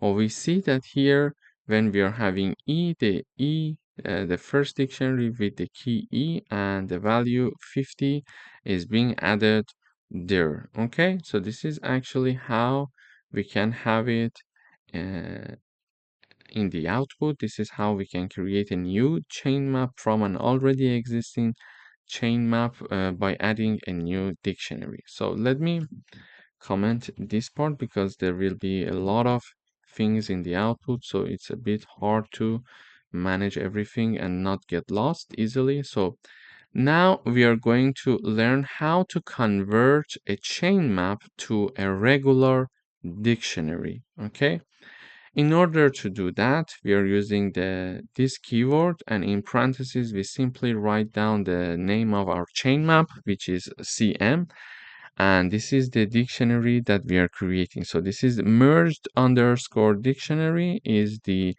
regular dictionary that we are creating here from the CM chain map. Okay, and this dictionary keyword is going to convert the chain map to a dictionary and then assign it to merge dictionary. And then we are going to print out the merged dictionary. So when I run this code, it says the merged dictionary is B, C, and A. Okay, we are not having E because we didn't work with the CM new. We worked with the CM, so the initial chain map we worked with. Okay, and you see it here, the merge dictionary is having 3 elements only. So A, C, and B, and we are having one B. If you remember in the chain map, we were having A, B, B, and C, but because it's not possible to have duplicates key, it is going to take the first B that it encounters from this dictionary. So it is just simply keeping one B, which is the first B that it encounters. Then this all the unique, let's say, keys are kept. So then C and then A is there. So this is how we can merge dictionaries. And finally, if we want to delete, for example, one key from our chain map, when we have the del keyword, the name of the chain map, and then the name of the key, we can remove the key B from and its associated value from the CM chain map, and it is going to again affect the first dictionary. So here we see that after deleting B in chain map, we are having, so this was the initial chain map. Just remember, we are working with the CM always and not with the newly generated dictionaries here. Okay, so the initial chain map was A1, B2, B20, C30, but here after removing B, we are having A1. So A1 is only there, A1, B2, B2 is removed. You see it here. But the second B from the second dictionary, which was inside our chain map, B20 and C30, remains the same. But this A1, B2, this B part is removed. So only A1 is there. And we also see that it affects our dictionary as well because we are trying to print our dictionary as well. So this was the only original dictionary 1, A1 and B2. However, after removing B from the chain map, we see that it also has impact on our dictionary 1 because we see that the dictionary 1 after deletion is only A1. So this B part has been removed. So to wrap up, in this video, we learned about chain map and we learned how to work with them, how we can combine multiple dictionaries into one chain map, and how we can use a chain map keyword to merge these two dictionaries into a unique chain map. Then we learned how to access the values of a chain map. We write down the name of the chain map and then the key that we want to access its associated value. We learned how to update values of a chain map. We learned how to add a new dictionary into an already existing chain map using a new underscore child function. Then we learned how we can convert a chain map to a regular dictionary, and we learned that only unique keys will be kept. So if we are having two keys with similar and identical name, in the regular dictionary, we are going to have only the first key that it encounters. For example, if we are having 1b equals to 20, and 1b equals 100, we are going to take the 1b, which is equal 20, because this is the first b that we encounter, in fact. Then we learned how we can delete one key and its associated value, and we saw that it not only has impact on the chain map, but also has impact on the original dictionary as well. Thank you for watching. Hi, welcome back. In today's video, we are going to have some coding exercises for chain maps. So here we would like to have managing configuration settings. So a chain map can be used to handle configuration settings, where user-defined setting override system defaults. Okay. So here, first of all, we need to import chain map from the collection module.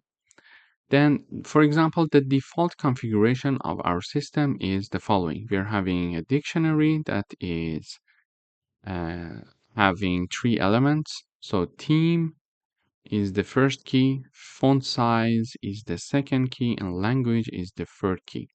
So for the key theme, we're having its associated value, which is light. For the key font size, we are having its associated value, which is 12. And for the language key, we are having its associated value, which is English. Okay, so this is the default configuration of our system, for example, and displayed in a dictionary. Then we can have a user defined setting. For example, this is the when you buy, for example, a cell phone, this is the default configuration that comes with the cell phone when you turn it on. But then it asks you some questions that you can customize the configuration setting of your cell phone. For example, you prefer dark theme, or you prefer to have a larger font size, or even if you want, you can have another language. For example, you don't want to have the default configuration of your cell phone to be English, you want it to be French, German, Chinese, etc. So it depends on you, and you want to have a customized configuration. This is what we call user-defined setting or user configuration. In this case, for example, cell phone that I bought comes with a light theme and with the font size of 12 with the English language. However, I would like to have my font size to be bigger, and the theme, I don't want it to be light, I want it to be dark. Therefore, I have my own defined configuration. So I would like to have a dictionary to present my data. So when I enter the data, it can be presented in a dictionary, for example, inside the cell phone. It is it is posing some questions. Based on my answers, it is, for example, preparing a dictionary with keys and the associated values. So the key is here theme, I want it to be dark, and the font size, I want it to be 14 instead of 12. Then using a chain map, we can combine the user configuration and the default configuration and assign it to a variable that is holding our chain map called config. Then what is going to happen is the following. This is the default configuration. When the user defined configuration is there, we're going to have the user defined configuration overriding the default configuration. Okay, so the theme is now dark. It's overriding the theme light, which was the default setting. And the font size is now 14, which was the default size was, for example, 12. So now that we have it on a chain map, we are first putting the user configuration and then the default configuration because we want the user configuration to override the similar keys there. So this key is shared between two configurations. Therefore, I want this theme to override this theme, which is the default one. Now, when we print, we see that, for example, we want to print the theme from the config chain map. This is the keyword, and this is the key, let's say, of the chain map, and this is the name of the chain map.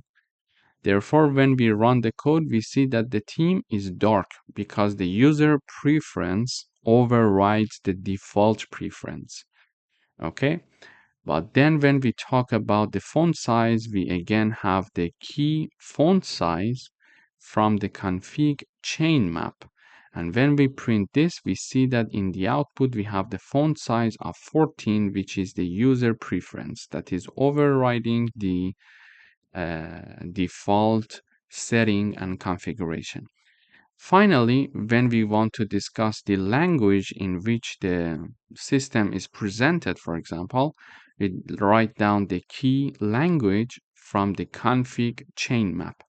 However, here we see that the language remains the same. It's English because the user did not define any customized configuration apart from the English, which was the default setting.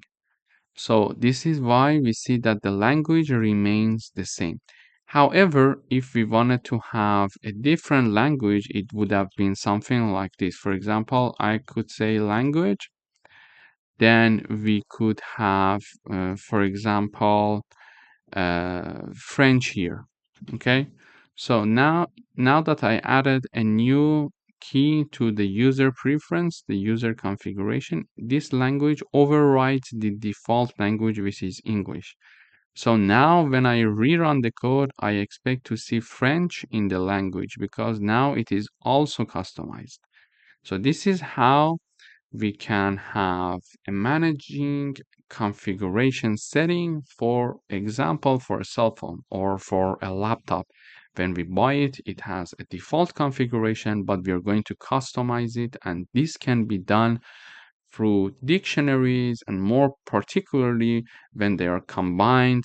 So we are having a chain map and the user preferences is going to override the default setting. Thank you for watching. Hi, welcome back. In today's video, we are going to have a coding exercise with respect to chain map in Python. So we're going to talk about variable scope resolution. We're going to have three different scope resolutions, one for local, one for global, and then the last one for built-in. So a chain map can be used to simulate variable scope resolution in Python where local variables override global variables, which in turn override the built-in variable. Let me illustrate it with this example. First of all, we're importing the chain map from the collection module. So here we are having the built-in scope. So the built-in scope, this is the default values that we are having here. These are the default values in this built-in scope. So we are having the max value 100 and we are having the mean value, which is 0. But we want to have global and local scope as well. So in the global scope, we are going to have the max value, which is 50. So when we are having the global scope with the same key, which is the max value, we are going to have this let's say variable, this key of this dictionary overriding this key, okay? Because we are having global that overrides the built-in scope, and we are having a local that is going to override the global and the built-in scope. So for the local, we are having the max value here. So the max value 25 is going to override the global scope key max value, which was itself overriding the max value from the built-in scope. And here we also have the current value keyword. So the current value keyword only shows up here in the local scope. For the global scope, we are having only the max value, which is going to override this built-in max value, and which is going to be overridden by the local scope max value. And also we are having a mean value that shows up here only and has the value 0. So now we would like to have the priority of the local scope, then the global scope, and then the built-in scope. In order to have this, we are using a chain map to combine these three dictionaries. So the local, global, and built-in, and the chain map name is the scope. So now if we are going to have the max value being printed in the being printed out in the terminal or in the output, we write down the key called max value and the name of our chain map, which is scope. Then when we are having this one, we are going to have the number 25 in the output from the local scope. Why? Because we are having a dictionary, a chain map, let's say, containing all these three dictionaries. And because first we are having the local scope dictionary there, it is going to use the first max value that it sees. So this is 25 that it is going to be shown in the output. So max value key from the local, from the scope chain map. Then we are going to have the mean value from the scope chain map. So mean value, we know that it's not going to be in the local scope because we don't have it. In the global scope, we don't have it. In the built-in scope, we have the mean. So the 0 is going to be printed in the output. And finally, we are having the current value, which is 10, and it is only defined in the local scope dictionary. So it is going to print number 10 in the output. So when we run the code, we see the max value is 25, exactly the max value, the value for the max value keyword from the local scope is printed in the output. Then we are having the mean value, which is 0 here. And then we are having the current value, which is 10 as we expected. Let me first print our chain map here. This is our chain map. So I'm going to print scope. So when I run the code, we see the scope in the printing in the terminal. So first, because we are having for the chain map to create it, we combine first the local dictionary, then the global scope dictionary, and then the built-in scope dictionary. So this is the local, this is the global, and this is the built-in dictionary, that all of them are combined to create our chain map, okay? So this is why when we are having the max value key being printed from the scope chain map, this is the max value, this is max value, and this is max value. So there are three keys with max value name in this chain map distributed in three different dictionaries. However, the first one that the chain map sees is going to be the output. So this is the first max value that the chain map finds when we call it. So, and its value is 25. So this is why 25 is printed in the output. So this max value overrides this one and this one. Then we would like to have the mean value. So the compiler starts from left. The mean value, do we have it here? No, here, no, here, no, here, no. But here we are having it, mean value. So the mean value is being printed in the output. Then we are having the current value. So here it's not there, the current value is here, so 10 is printed in the output. So the first one that the compiler sees as we move forward from left is going to be printed in the output based on the name of the key. So for example, the key called max value from the scope chain map. So this is the scope chain map. The max value, the first one is 25. This is why 25 is printed in the output.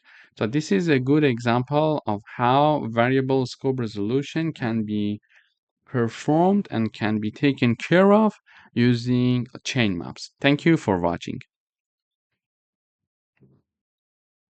Hi, welcome to this video. In today's video, we're going to have an introduction to heap and heap queue in Python. So a heap is a special tree-based data structure that satisfies the heap property. For example, in a mean heap, which is the default in Python's heap queue, the smallest element is always at the root. And in a max heap, the largest element is always at the root and can be simulated in Python. So Python provides the heap queue module, which implements a binary heap using a list. It is efficient for priority queue operations, finding the smallest or largest elements, and optimizing algorithms like shortest path. And we use them because getting the smallest and largest element is very fast in Python using heap queues. In the following videos, we are going to have some coding exercises and have some figures of discussing the tree-based data structure and see how we can implement heap queue to have our results in the root. For example, the smallest one or the largest element in the root. Thank you for watching. Hi, welcome to this video. In today's video, we are going to have a coding exercise to understand the mean heap concept. So in a mean heap concept, the smallest element is always at the top of the tree. So here, in order to use the heap queue, we need to import it first. Then we would like to have a list called nums, and this list has 7 elements: 3, 1, 4, 1, 5, 9, and 2. So these are the elements of our list called nums. Then in order to convert this list into a mean heap in which we can see the smallest value at index 0, we are going to use the heap queue and then the heapify function. So this is the heap queue that we are using, that we imported in the Python. Then using the heapify function, we are going to convert it into a mean heap. So basically, a mean heap means that the smallest element is at index 0. Okay? In order to have a mean heap, we can use the heapify function, and in parentheses we are having the name of our list that we want to convert it, which is nums. After doing that, we can simply use the print function to print nums for us. So when I run this code, in the output we see mean heap is 1, 1, 2, 3, 5, 9, and 4. Just remember that heapify function is not going to sort our list for us. Okay, it is going to only move the smallest element to be at index 0. So you see that the smallest element in this list was 1, and now 1 is index 1, the index 0. So this is how we can actually see how heapify function can convert our list into a mean function and has its first element to be the smallest element in the previously mentioned list. For example, in nums, we were seeing that number 3 was the first element, but in the output, we see that number 1 is the first element, which is the smallest element in our mean heap. Thank you for watching. Hi, Welcome back. In today's video, we are going to learn how we can add one number to our heap.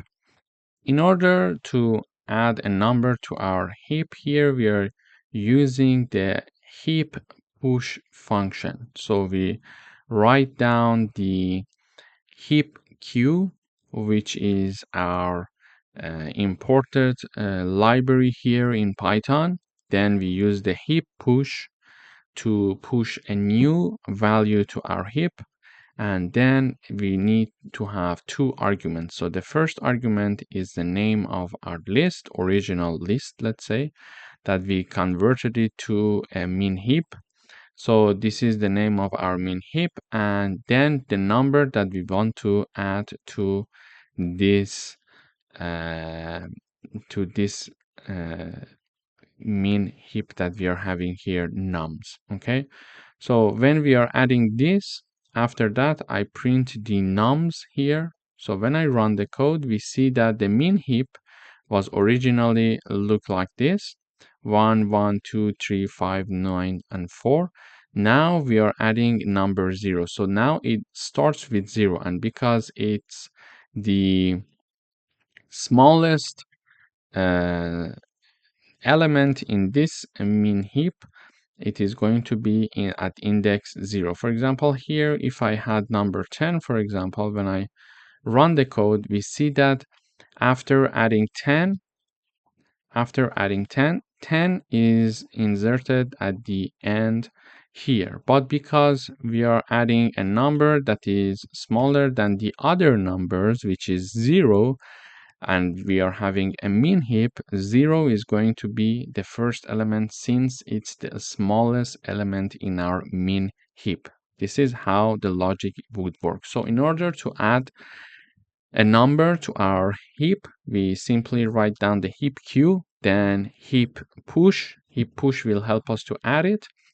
And then in the parentheses, we are having two arguments separated by a comma. First, the name of the min heap, and the second is the value that we want to add to our heap. And after that, we are going to simply print it out. Okay.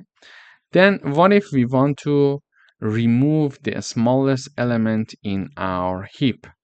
Here, in order to do that, we simply have the, again, heap queue dot, this time heap pop. So for adding a number, we used heap push function. For removing the smallest element, we are going to have the heap pop function, and in parentheses, we write down the name of our min heap. And all of these are assigned to smallest variable. Okay, so it is going to give us the value that is going to remove, and it is assigned to smallest. So here I'm just simply printing out the smallest element that has been removed. And then after removal, we are printing out our min heap one more time. So we see that here was the previous version of our min heap, which was starting from 0.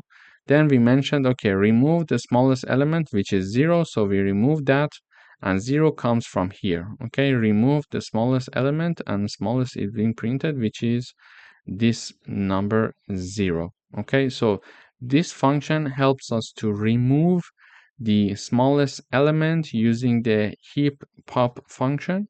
From the min heap nums, we are going to remove the smallest element, and the smallest element is assigned to a variable called smallest. And in order to understand which number was the smallest element in that min heap, we assign it to smallest and print it out, so we know that which element has been removed. Then we are simply printing heap after removal. So heap after removal looks like this, because in the previous version we were having this and it had a 0, but here we removed the 0 and we see that we have no 0 in the after removal. So in order to review, in order to add one element to our heap, we simply use the heap push. In the first argument, we write down the name of the heap that we are having, and the second argument is the value that we want to add. Okay. after adding, and this is basically it. So this is how one value is added.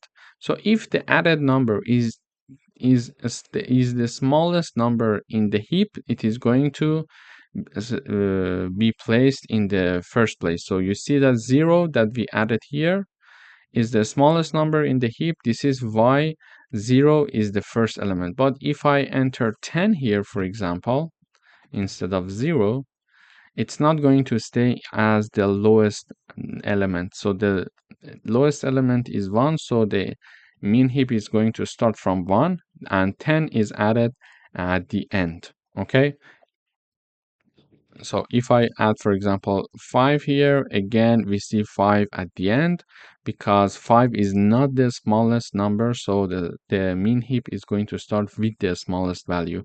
And just note that it's not a sorted heap. Okay, it's only a mean heap, meaning that it is going to start with the smallest element.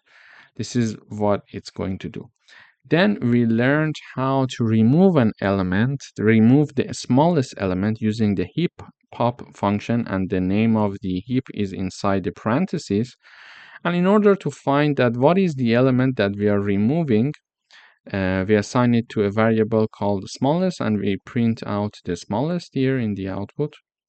Also, after the removal, we print the heap to see now how the heap looks like.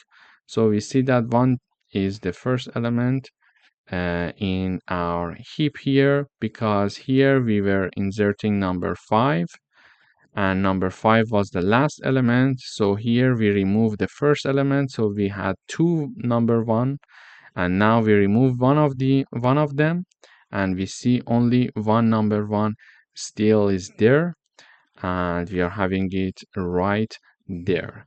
Thank you for watching. Hi, welcome back. In today's video, we would like to have a coding exercise using heap queue for priority queues. Here we are importing the heap queue module in Python to use it. Then we are creating an empty priority queue here for our tasks, but it's in a form of a list, and we name it tasks. So this is our priority queue. Then we would like to add tasks to this priority queue. In order to add tasks, we know that we can use the heap push function in order to add tasks to our heap queue using the heap queue module to our priority queue. But one thing to mention here is that we can give priority to different tasks. For example, here we would like to push back to this priority queue, but we want to not only add the task that needs to be performed, but also its priority. So its priority is 2. Write report. So this is with priority 2. Priority 1, which is the first thing that we need to do, is fixing the bug. And after fixing the bug, we are going to then start writing the report. And finally, we are having the priority 3, which is emailing the clients. So this way we are adding tasks to our priority queue, which is called tasks, using the heap push function, and we are also giving the priority that needs for each tasks to be executed. So now I'm, for example, adding the fix bug with the first priority. So the first thing that we need to take care of is fixing the bug.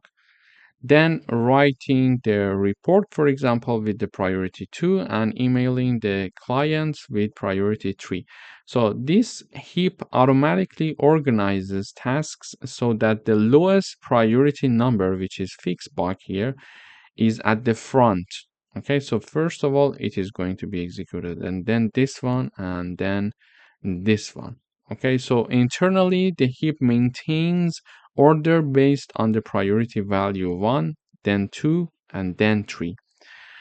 Now, in order to see how we are going to have the outputs and ask the compiler to print us some tasks based on their priority, we write down a while loop here to retrieve the highest priority tasks, And here we are simply printing out the tasks that are being processed.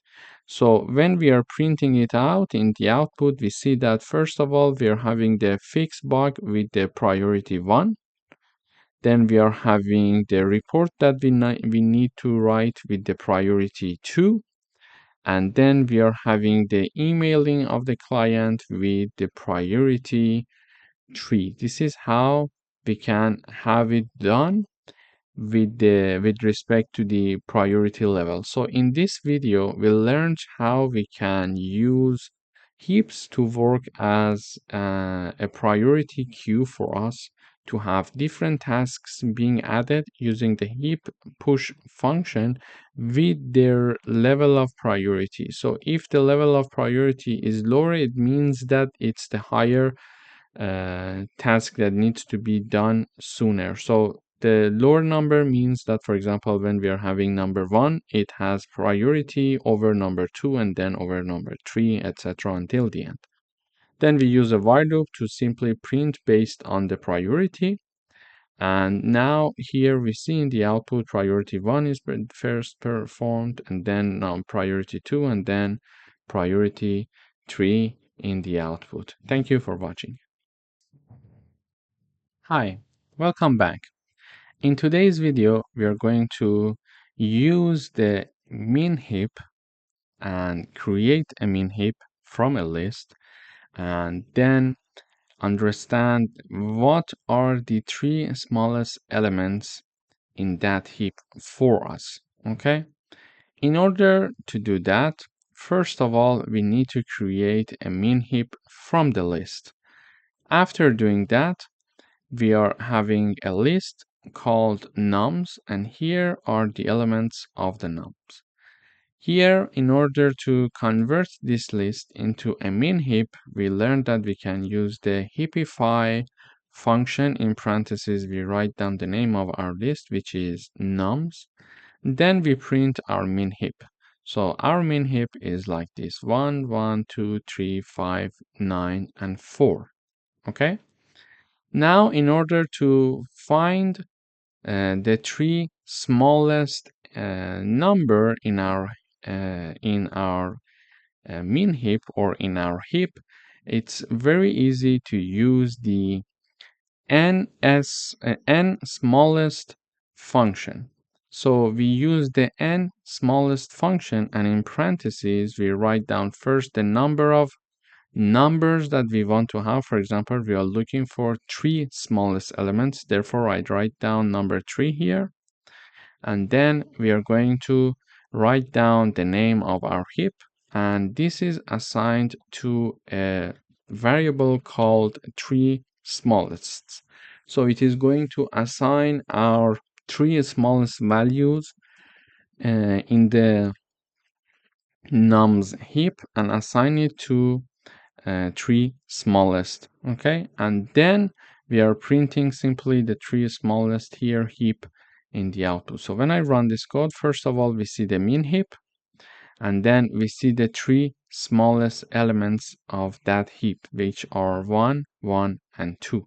Okay, so if we wanted to have, for example, 5 smallest elements, we could simply write down number 5 there, and we could say 5 smallest element. We write down number 5 here, and we see that 5 smallest elements that are 1, 1, 2, 3, and 4 are being printed out in the output.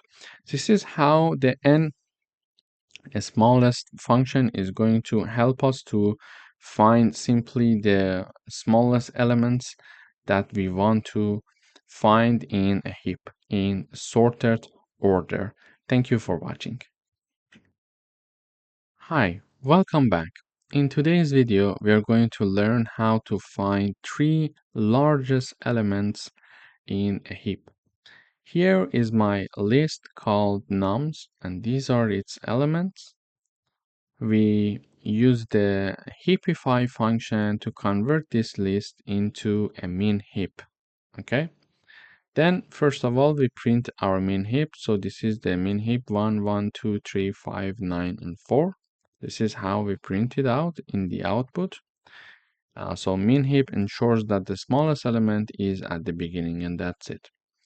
Then in order to find the three largest elements without modifying the heap, we use the n largest function. Because we are looking for three largest elements, we write down number 3, and this is the name of the heap in which we want to find the three elements. And this is assigned to three largest. Okay. So when I run the code, we see that in the print here, three largest elements, we see 9, 5, and 4. So this n largest function is going to give us the three largest elements of the nums heap and assign it to three largest heap, then print it for us in the output. So we see that three largest elements are three largest is being printed, and then are 9, 5, and 4. So this is how we can have the, for example, three largest elements, or for example, the 5 largest elements. If I change it to 5, you see that 5 elements that are the largest ones are being printed in the output: 9, 5, 4, 3, and 2. This is basically how we can use the largest and largest function to return us the, for example, three largest elements in a heap. Thank you for watching. Hi, welcome back. In this video, we are going to show how the heap works when we are adding a new number to it, and how it can find the smallest value to put it at the root. So just imagine that this is our heap representation: 1, 1, 2, 3, 5, 9, and 4. So we are having 1, 1, 2, 3, 5, 9, and 4. This is our tree. Okay. Then we would like to add one element, and we want to add number 0 as the element. So we're going to use the heap push function, and it is going to basically insert 0 at the next available position, which is the end of the heap. Okay, the end of the heap is here, so it is going to add it here. But what we see in the output is this one. For example, is this one. Sorry, is this one. Okay, because the number 0 is the smallest element, it is going to be at the root. And when we print the heap after insertion a small number like 0, we see that the heap looks like this. For example, it is having 0, 1, 2, 1, 5, 9, 4, and then 3. Okay, but how do we get to this output? This is the final heap that we see when an insertion of 0 is done, because 0 is smaller than any other element in this heap. So this is our heap. We see that if we add 0, 0 is the smallest element here. And at the end, we are going to see this one, okay, which is like this. But there are some steps that the compiler goes through to get to this final heap that show us in the end, in the output. In order to understand, so here was my original heap. We added one number, which is 0. So 0 is smaller than the smallest element in our heap. So we are going to insert it, and we are going to insert it here at the end of the heap initially. Then we are going to have a comparison. So the comparison would be like this. So here is the list representation at the after adding number 0. So 0 is here, but 0 is going to be compared here. Okay, so 0 is smaller than its parent. Okay, you see it here. So 0 is smaller than its parent. So the parent is 3 and 0 is the child. So because it's smaller, we are going to swap their position. Okay, so we are going to swap their position. So 3 is now down and 0 is a bit one stage higher. Then we are going to compare this 0 with this one. Okay, so child is smaller than its parent, so we are going to swap them as well. So here would be the output. We are going to have 0 here, and we are going to have 1 here. Why? Because the child is being compared with its parent, and when it is compared with its parent, it is smaller, so we are going to swap their position. So when we are swapping their position, we get to this tree, and now when we are having number 0 here, and this number 0 is lower again than its parent, which is number 1. So there we are going to swap their position again, and finally we are going to reach to this final heap that we see in the output, because now the smallest number is at the root. So this is the numeric representation of our heap. So this is in the end the heap that we are going to get, but there are steps that it goes through to find the smallest element in our heap, to put it and move it at the root node 0. So it was an interesting example to see what the procedure is for the compiler to move a small element to the node 0, to the root node. Thank you for watching.